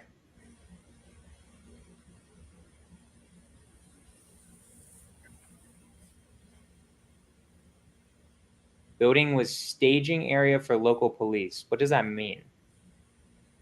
And when you're going to have a response like that, police need to have somewhere to set up, so that way they know where to report. Because where are they going to go back to? Their car, the station? There has to be a place where you're set up, and that's where you're going to have all of the the orders, the different things that are going to be going through. I think that's what they mean by that. But here is, let's go to this guy right here. Listen to this. It's muted. We can't hear anything. Just FYI. I don't hear anything coming out of that. You don't hear that? No. Nobody hears that, right? No. Yeah. No? All right, hold on. Wait, click. I thought I heard it sound for a second. Nope. No sound. Okay. When you shared your screen, did you click the share sound? Yeah, I did. Okay, let's do Chrome tab. What's up, Ashley? How you doing? We keep letting these guests like just hang out and don't introduce Yeah. themselves. Well, let's listen to this, and then I want to hear Ashley's opinion. Is this good? Crawling up the roof. Yeah. Yes. Building beside us, 50 feet away from us. So we're standing there, we're pointing at the guy crawling up the roof. And he had a gun, right? He had a rifle. A rifle. We could clearly see him with a rifle. Absolutely. We're pointing at him. The police are down there running around on the ground. We're like, hey, man, there's a guy on the roof with a rifle. And the police are like, huh, what? Like they didn't know what was going on. We're like, hey, right here on the roof. We can see him from right here. We see him. He's crawling. So there's another example. There's also a story, and I don't know what happened with this guy. Apparently, one cop climbed up the ladder. The guy turned around, looked at him, pointed the gun at him. The cop bounced and left, and then didn't do anything. So that story. Sorry, I don't want to interrupt you. I have opinions on this though. No. So this was done by actually Patrick Bet David had the guy that used to run Black Brock or something like, or Blackwater. He was a private security guy. And basically the private security guy said this, he broke down all the things that were wrong. And he talked about the police officer that went up the ladder, saw the guy and walked away. And he said the gross negligence in not radioing that in. He said, even if the police officer had the spatial awareness to get off the ladder and fire around into the ground, that in and of itself would have been sufficient enough to prompt a response. But the amount of just incompetence, you got people videoing, there's dozens of different versions of this. They're all saying, they're talking to cops, they're talking to local people. And then on top of that, you have the shooter that everybody's seen, the one that I believe officially took the shot, had him in his sights before any shots were taken. And I believe, what happened, Zach? Like for 3 minutes. Yeah. And I think he either was told to stand down or was standing down because of the you can't be the first one to shoot a shot rule. I can't speak on that because I don't know that rule specifically. But that's a whole other thing. So whether or not this was a setup, I think it's pretty clear it's not. I think that anybody who thinks that Trump is going to risk dying that a centimeter away from getting his head blown off to win the election, I think that's a little bit of a stretch. I think you got to be reaching to think that he's going to try to pull that off. It's just very obviously, to me, it's just incredibly gross negligence by the cops and by Secret Service. It's just gross. I think 100%. It's just gross negligence. I don't think it's I don't know. I think it's kind of. All right, Ashley, help Jonah out, man, because he out here. Goddamn help! Ashley's here because she wants to be here. Shut the hell up, Daniel. I'm doing a good goddamn job. I don't know that Jonah and I agree on this one. Oh, let's go. So hell yeah, I love being out here by myself. It's not off the table for me that it could be staged. Wow. Only because, well, I find it hard to believe that with as few buildings that were in the vicinity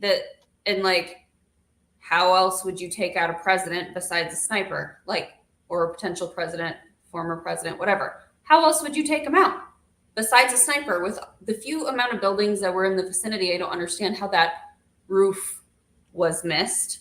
I hadn't seen any of those videos, so I don't really have any proof. It's just an idea that I don't think is super far-fetched. Just knowing who Trump is as a human being, how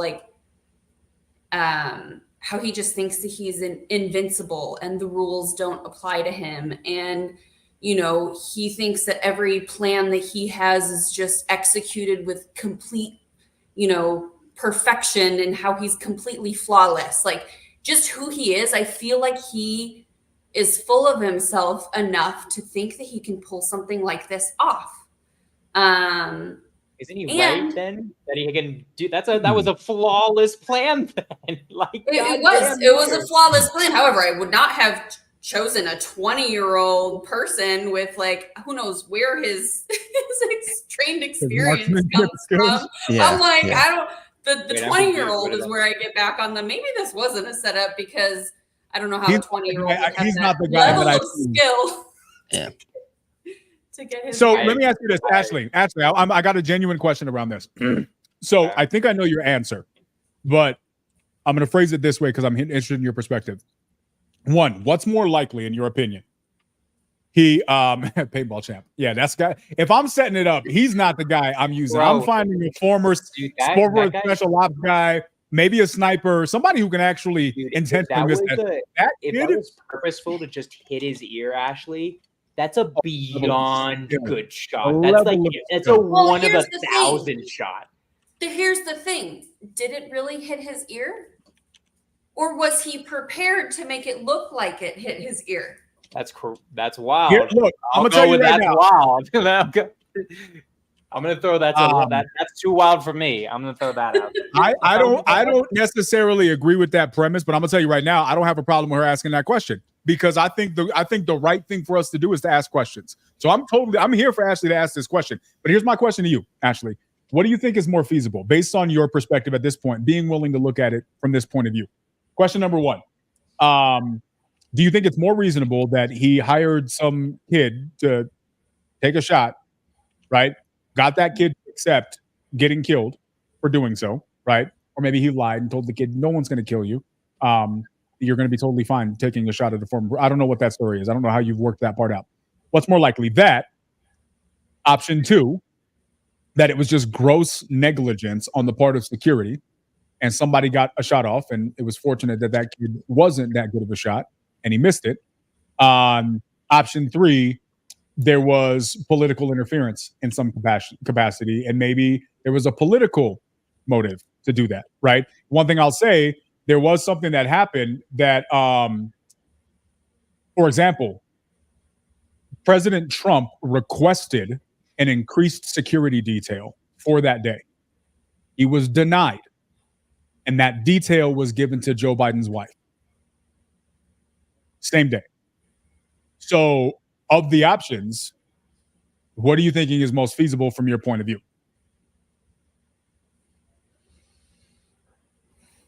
I don't know. I mean, I could take it at face value, right? And say that, no, this was an assassination attempt by a 20-year-old Republican. Or like knowing how, going back to the loyalty, knowing how loyal his diehard followers are, knowing how, you know, I think he could easily convince a naive 20-year-old who is a Proud Boy or whatever, to take this risk for him. And he'd feel like he was, you know, supporting a bigger cause beyond himself. You don't feel like that's a stretch, Ashley? Huh? You don't feel like that's a stretch? I have learned to. You don't feel like that's a bit of a stretch? Like, I mean, I don't know. I don't want to like now I'm going to like, here's the loyalty thing. Look, us Democrats arguing again. All the Republicans are just all on the same page. But like, but anyways, I don't know. No, I agree. I don't think all Republicans are on the same page, but I think the young ones find the appeal of Trump. It's more of that crowd appeal, what you see in the media, like not necessarily forming their own opinions yet. I don't know. I'm open to any and all perspectives. I'm not saying I would die on the cross of this was a hoax, this was staged, whatever. Hoax is actually a Trump word.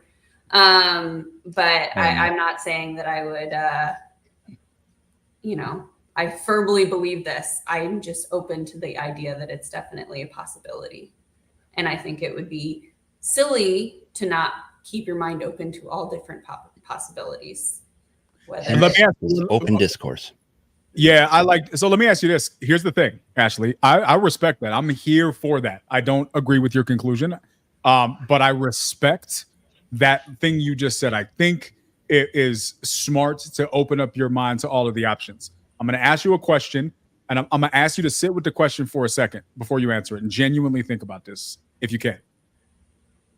Have you used that same level of skepticism as it relates to the things you hear about Trump when those are negative?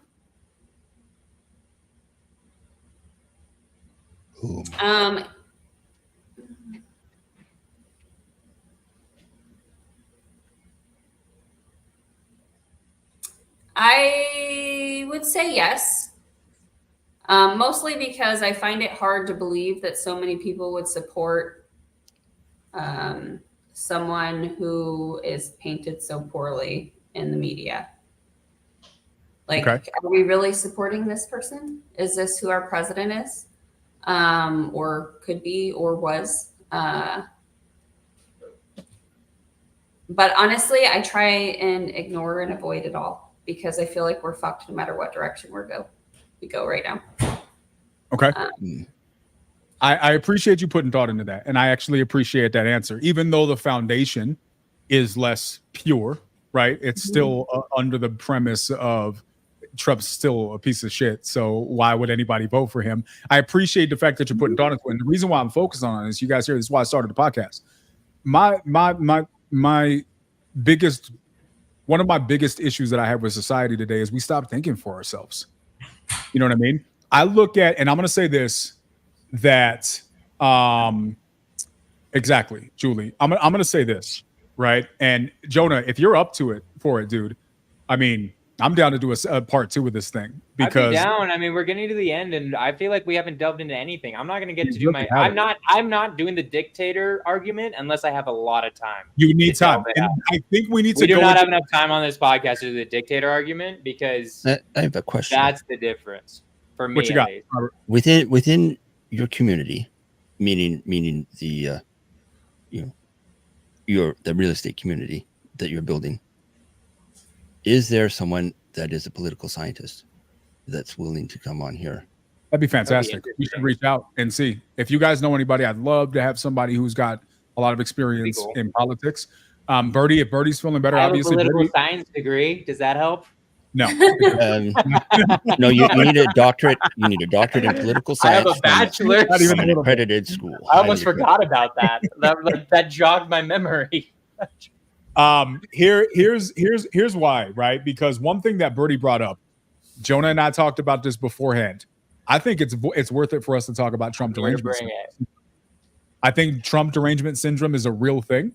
I think that it's a conversation that needs to be had.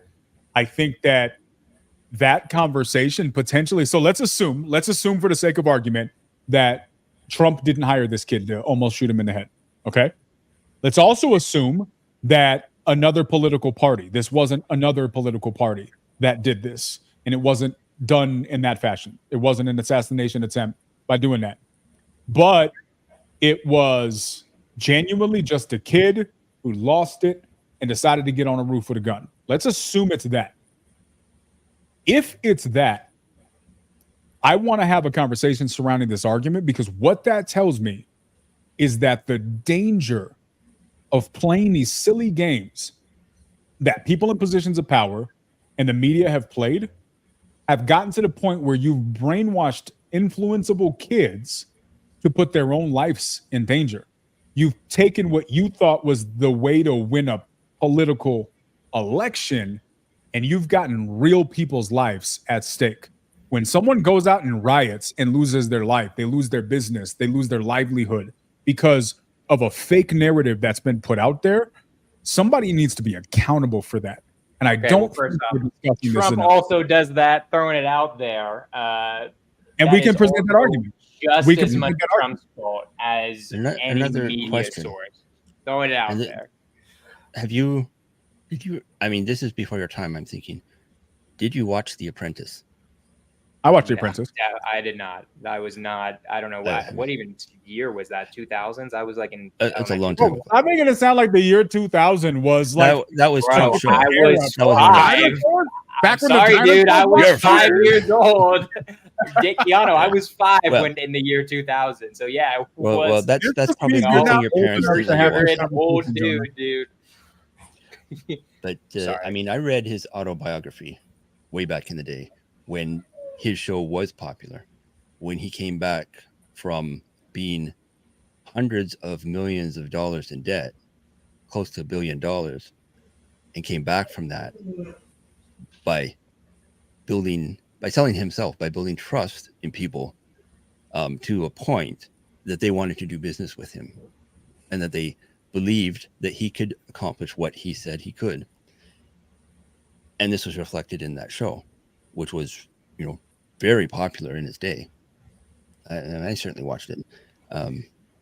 Yeah. But I read the book. He's very transparent about who he is in his book, his biography. He doesn't pull punches.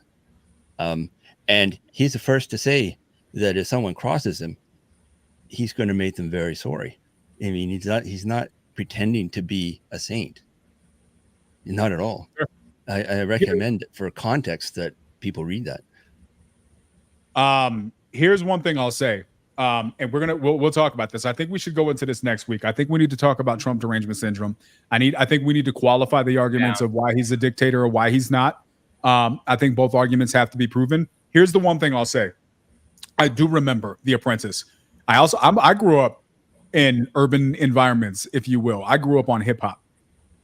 When I tell you Trump was good in the hood, he was in all of the rap videos. Trump had no problem in that demographic whatsoever. Trump was respected and welcomed by all of those people.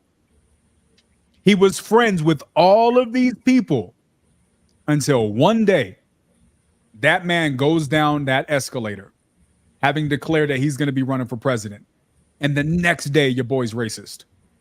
That doesn't happen overnight. overnight. He says all Mexicans are rapists, more or less. No, but we he can go doesn't. into that quote. We will definitely go into that. No, hold on. Before you we'll say go that, into that quote, and then he says they're bringing their worst people over, basically. So first of all, we're definitely talking about that. Oh, that's because what I just want to say. It's not like he just no. ran for president and immediately racist. It's not like he didn't do tons of different things that I'm going to bring for next week. But anyway, Jonah, sorry. you do realize, Jonah, I can't handle this. This is too much for me. You go on like a 5-minute rant, and I'm like, bro, I need to say something now, dude. This guy's my bad. Forget my rant. And that, forget my rant. You know, go ahead. Trump wanted to run for the Democratic Party first.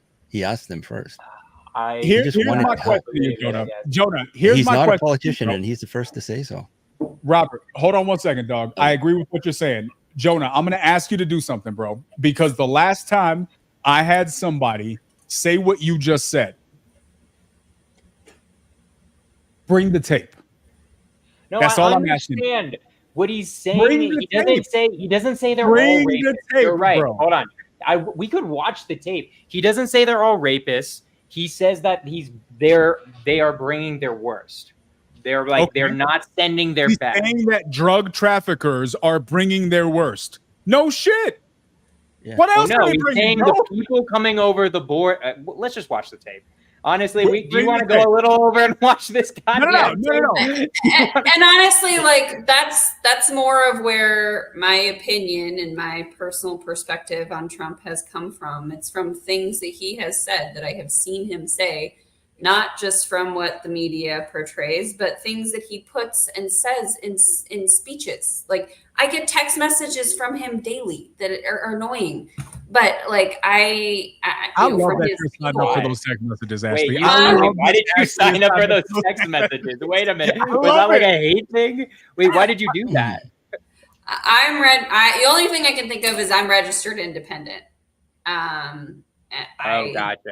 So I think that he is trying to sway my vote. But he's not trying to convince me. Hashtag anybody but Trump, even if it is Sleepy Joe. Okay, Jonah, here's my request to you, bro. Here's my request to you, bro. Can I make a request to you, homie? Can I make a request? You want me to bring the tape? I'll bring the tape on next week. Here's my request. Here's my request for you, because the last time I had somebody bring this up to me was in 2016 during the election, right after he won or right before he won. I can't remember which. And this person was saying all of the same things. He's racist. He's this, he's that. I'm like, all right, cool. Let's do this. Let's both go and find all the evidence we possibly can. And I researched it myself because, to Ashley's point, I'm not just going to assume I'm right. You know what I mean? And I'm going to tell you, I learned something very, very interesting in doing that. So my challenge to you, bro, is that you not just bring me a clip. I don't want you to bring me no snippets. Snippets are easy to find. And then you got Whoopi Goldberg. Bring the full clip of what he said. Right? I want full context. And I'm going to ask you to look at the context objectively to the best of your ability, and then bring it. That's all I'm asking. I'm not asking you to change your mind. I'm not asking you to go I'll to throw this out there too. Very likely, gonna throw it out there. Very likely, Joe Biden also has racist tendencies. He's definitely voted for some things that are racist. So I will throw that out there in all due respect. Some of the stuff he did in the 90s with that crime bill, which a lot of Democrats and Republicans supported, gross. So you're cool with a little bit of racism, just not a lot of racism. Yeah, but it was everyone back then, you know? Here's the thing. I don't know how old anyone is on this panel. I feel like Zach everyone is 146. Look at that face, dude. He is definitely a grandpa. Zach, how old are you, bro? You're like 90? I don't want to 55. 55. Yes, He's young enough. Then. Anyone who's like in their 70s or 80s, they have a tinge of racism. I'm going to throw it out there. Most of them have at least a tinge of racism. Dude, they were born people who were born in 1930s or 1940s were teenagers and young 20s when segregation was just outlawed. You have to remember that too. F So- all those civil rights activists. I'm just throwing out there. I think if you're that old, you probably have a tinge of racism. I'm going to throw it out there. So there's some racism with Joe Biden too. So to give both sides the double due, I will bring things that make Trump racist though. Also, like it won't just be that clip. I've got a few things up my belt. Got a few things up my sleeve if you want me to. But anywho, Julie thinks you're an idiot. She didn't say that, but I'm speaking for Julie. What? You're a dumbass. You don't know what you're saying. I'm gonna bring it. I'm here for it. I'm here. I want a 1v5. Get 7 conservatives on this goddamn panel. Like Julie I'm ready to get hyped. I was so worried. You know where I'm from? You know where I'm living now? You're Canadian, eh? Yeah. You know where the Underground Railroad, and do you know about the Underground Railroad? I've heard of it. Yeah. Of course. That's where was like, literally it was an Underground Railroad, but it was like when slaves were, that's the path that they took to freedom, and where they settled was in the most fertile land in Western civilization, which is in Southern Ontario. And I forgot the name of it, but I've been there when I was younger, and they were given homes and land, and I forgot what it's called, but it's still an incredibly fertile area. That was a safe zone. That was a safe space where they settled. Like Toronto itself, where I was born, there's over 250 different ethnicities here in Toronto. And despite, the world's at war, it's just a lot of it's in the digital realm. So there's a lot of, that the Israel-Palestine thing, the Middle East thing, there's a lot of terrorist activities all over the world. And I would say that's a lot of that is Hamas, because they are all over the world in various forms. But it's not necessarily so physical. It's more of what's being promoted. Yeah, I think that's unrest. I think that's a part of the conversation. Here's what I'm going to say, right? Again, I think you guys have been, if you know me, you already know that Zach knows this. Zach and I have gone back and forth. I've known this dude for going on 20 years now, and he's almost wanted to take me out to the parking lot sometimes for some of my views. Mainly because I have no problem questioning the common narrative, because I have this weird tendency of thinking for myself, right? It's just this weird habit that I have, and I have no intention of breaking that anytime soon. But doing so is hard. It doesn't come natural to us. Most of us, to the points that were brought up earlier today, we have this tendency towards bias, and confirmation bias is a bitch, right? You'll live your entire life with these strong beliefs and opinions that may not make any sense just because confirmation bias, right? And so as a result, I think the need to have real conversations and really, really challenge this stuff is important. And I think that there's far too big of a common narrative. Bertie hit the nail on the head. Just the assumption that if you're in a certain room, you got to believe this certain way. Like it's the popular cool kid thing to do to hate Trump. You're stupid. You sound stupid. Stop it, right? Not everybody thinks like you. And guess what? That's okay, because I should be able to disagree with Jonah and think he sounds silly. Go to Jonah's story about this podcast. Jonah legit, he preempted this podcast by saying DQ's crazy and I'm smart. I got to get the people going, I laughed at it because here's the thing. I love Jonah, right? Jonah's my homie. You knew what I was doing there, though, right? I did. I was trying to get headline grabbing. Yeah, but here's the thing. We should be able to disagree to the point where I'm like, you sound dumb, bro. I love you, but you sound stupid.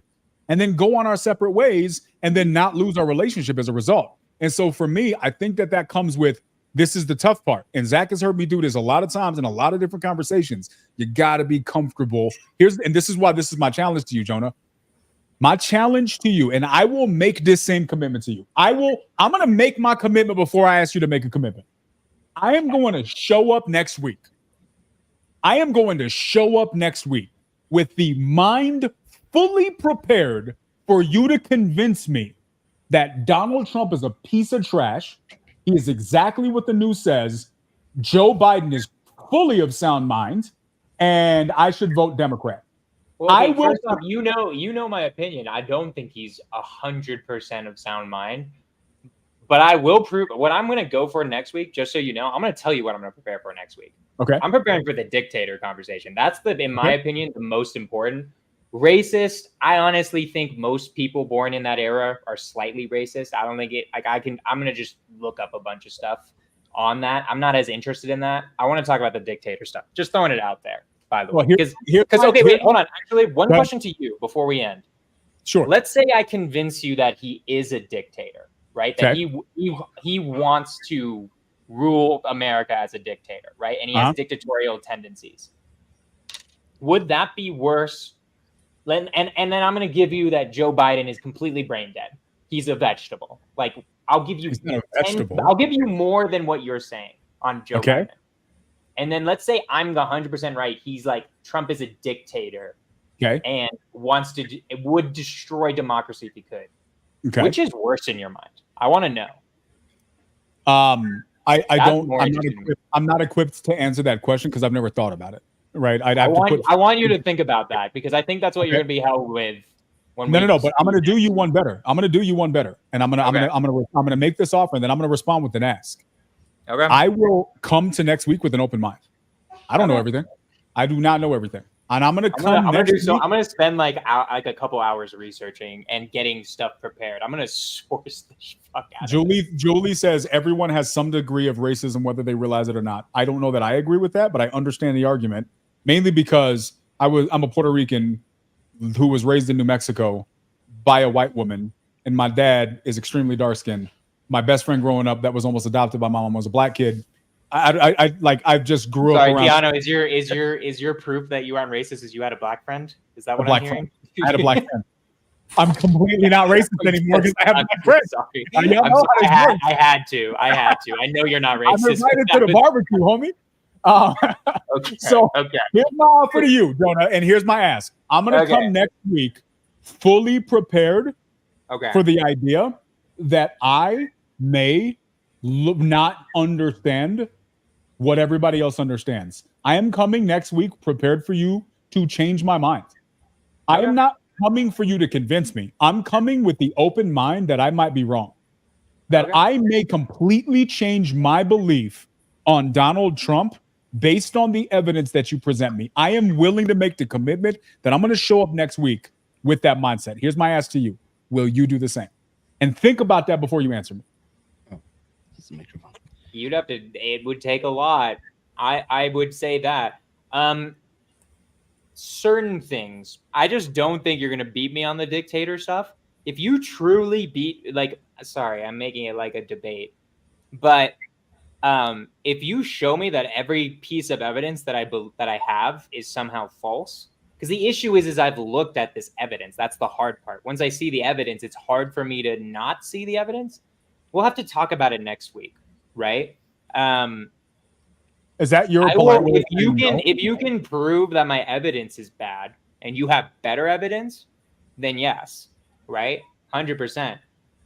I highly doubt that's gonna happen, but I don't know. Like maybe you bring some evidence that I don't know. I don't even know what you would bring evidence for that anyways, we'll talk about it next week. So I want you guys to note that you completely presidential candidated that question. You skirted that thing like a small dress, bro. Like I don't understand the answer to that question. Like are you going to come next week with an open mind to listen to my stuff without a filter and see if maybe you've been looking at things from the wrong perspective or not? I'll try. I think that's a very hard thing to do. You have such a hard time acknowledging that request is demonstrative of our problem. Wait, I would like to say I have a lot. Do you realize that I am willing to say that I recognize the problems with Joe Biden? Like I'm not like a complete partisan I'm talking about your mindset, homie. No, but I'm just saying what you're basically saying right now is that's a problem that you aren't willing at any point to completely go against everything you've believed for the past 8 years. No. I think that's kind of unreasonable as a request because I've seen so much. That would be almost impossible. Just for proof that this is not Zach.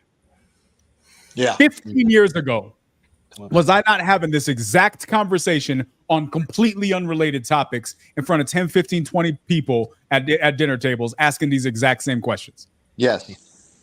And did I not have people ready to come for me and stand outside in the parking lot afterwards because I'm challenging perspectives? You included. Yes. All right. I was in front of the line. Jonah, what I'm telling you, bro, I'm not asking you to do something easy, but I believe I'm asking you to do something important. And that's be willing at all times to ask yourself, this hill that I'm dying on, has it earned my life? If you bring me evidence that my evidence is wrong, then I will 100% switch sides. For me, it's all about what is the evidence of what's going on, right? I have a liberal bias, right? I could probably recognize I probably wouldn't be as nice to Joe Biden if I wasn't a Democrat and believed in those policies too, right? And I'd probably be a little bit nicer to Trump if I was actually conservative in the policies. I can acknowledge that, right? You would have to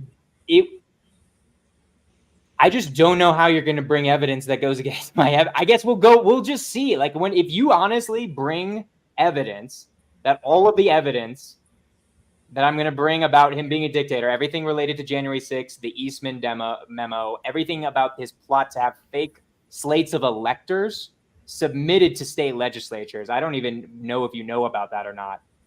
But that whole plot is just so obviously anti-democratic that, and this is all in the court cases. Anyways, we'll talk about it. But like, if you somehow bring me evidence, it's like actually all of that is fake or something, then yeah, I'd be open to it. I also want to be honest with you that like, I don't know how you prove that not evidence because it's literally in the Trump court cases. That's why I'm having trouble on this particular point. That's all I'm saying. If you honestly somehow bring that my evidence is whack, then yes. I just don't see how that's possible. But we'll see. We'll see. I don't know if that's a acceptable answer, but I'm also being honest with you. I will show you on next week, Julie. Come to the podcast. I will show you what I'm talking about. You're muted. Keanu, you're muted. I want Julie to come up here, but I feel like Julie's going to eat up everybody. Julie don't play around at all. Come next week. We got to end this one. We got to close this out. Yes. Yes, we do have to close this out. Here's what I'm going to say, Jonah. For me, this isn't relegated to politics. And here's their, oh crap, bro, Birdie, you should definitely come on. That would be super interesting. All right. Well, this is going to be a whole thing. Here's what I'm going to say. We'll wrap with this from my perspective. Everybody else can leave their final thoughts. This is bigger than politics. The willingness to challenge perspectives is bigger than politics. And what I would present to you, and I don't know the answer to this, but I would argue that the standard of burden of proof that's required to change your mind about somebody like a Donald Trump is probably not the same strenuous burden of proof required to earn your trust about somebody on the left. And if the need for proof is that important to you, then it should be just as easily earned from the left as it is from the right. And if you don't hold the left to as strenuous of a burden of proof as you're going to be holding me to next week, then by default, you have admitted in your own words that you are unbalanced. I already told you I admit I'm unbalanced. I admit that I'm unbalanced. I disagree with you that you should be balanced always. I completely disagree that it's a good thing to be questioning my foundational beliefs every single moment. There's something. Sometimes it's okay to have a bias. We could talk about that on a podcast too. That would be like a whole conversation. I don't think it's a virtue because Quijano, everyone has a bias. I was saying that earlier. There's physically no way you can be. I do not believe people who tell me they are completely unbiased in politics. Screw you. You either don't pay attention or you have somewhat of an opinion and you're going to filter things through that opinion. So anywho, I just disagree that that's even possible fully. Okay. Sorry. I know we're talking. We need to end this. That's the podcast for next week. So next week, we're going to get into it. We're going to talk about Trump derangement syndrome. We're going to talk about that the fact that Jonah has. We're going to talk about why or how or if Trump is a dictator. I kind of got a extremely soft commitment from Jonah that he'd be open-minded if I worked really hard to earn his open-mindedness. It's on the fence.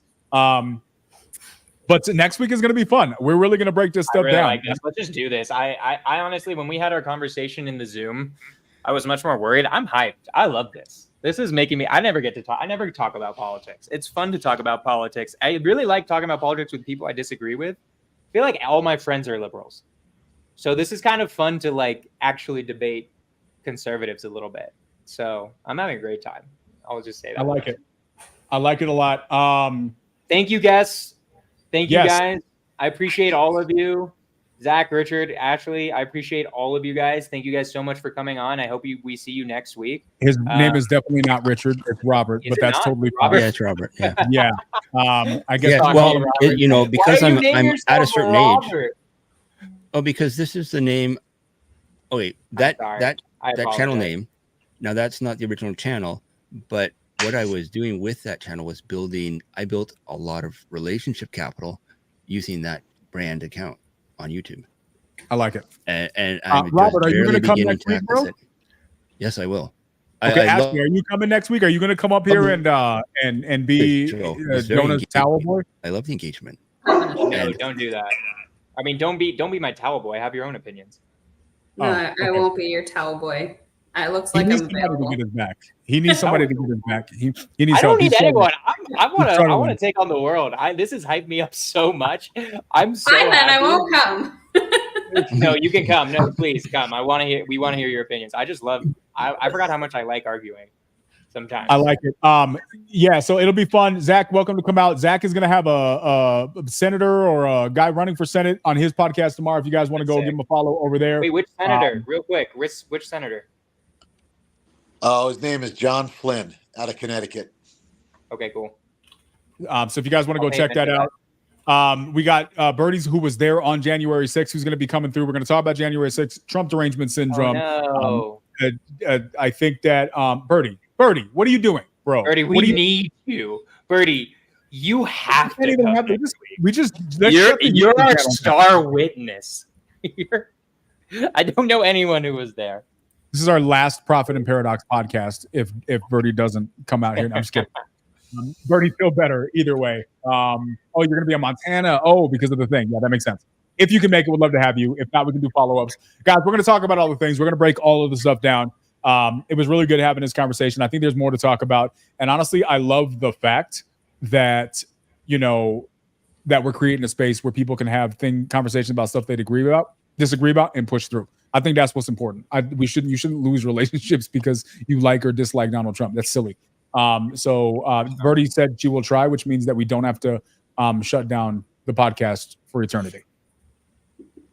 Any final thoughts? Anybody got any final thoughts? Any closing words? Zach, so you got any closing words, bro? I'll be there. I'm looking forward to it. Appreciate you, bro. Ashley? I think Julie should come hang out too. Julie definitely needs to come hang out. She's gonna eat Jonah up. I don't know that Jonah's ready for it. I'm ready for it. I think I'm good. Honestly, Keanu, you're a little too calm. We need a conservative who feels a little. We need some passion. We need a little bit more. We need to get a little crazy out here. Everyone's being a little. Oh, we could turn up the heat a teensy bit. Just like Keanu's like a voice light simmer. is very passionate. Sorry, I get hyped about. Anyways, it would be nice to have a light simmer. We should have a little bit of yelling. All right. How about a lightsaber instead? Well, just drink a little bit before we come on next week. Have a couple shots, and then we'll go crazy. Oh, that'd be wild. If I get drunk, I'll let my hair down. Dude, I'll become the drunk master, bro. It's gonna be crazy. it's gonna be. I'll dress up in a Buddha robe. It'll be lit. I love it. Jonah, any parting words, Pumpkin? I want to say this was done exceptionally well. I think we did a great job. Even though I'm getting a little hyped, you weren't really getting that hyped. But I think we did a great job of having this conversation, and I still love you. I'm not mad that you're supporting a guy who I think is an insurrectionist, and we'll talk about that next week. But I still love you, brother. I still think this is great. I don't think anyone got supercharged. I think people were reasonably expressing their opinions, and it gives me hope that maybe we can save this republic and start talking to each other again. Just maybe. And maybe maybe the beginning's here. Who knows? And that's all. Maybe so. Maybe we are the pebble that stopped or Keanu. We're them. You know? We're them. Are we them? We're them. On that note, y'all, appreciate y'all. Love you too, homie. We're gonna do this again next week. It's gonna get more saucy. I think it is gonna get more saucy next week. Next week.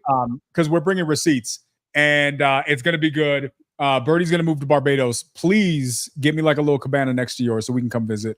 And I think it's going to be good. If you guys have people that have strong opinions or strong experience in this stuff, bring them out next week. We'd love to hear their perspectives on that. And let's just really get into this thing. Let's make normal conversations, even difficult ones, common again. I think that's what we should do because we're them. Peace. Peace. Peace out, guys.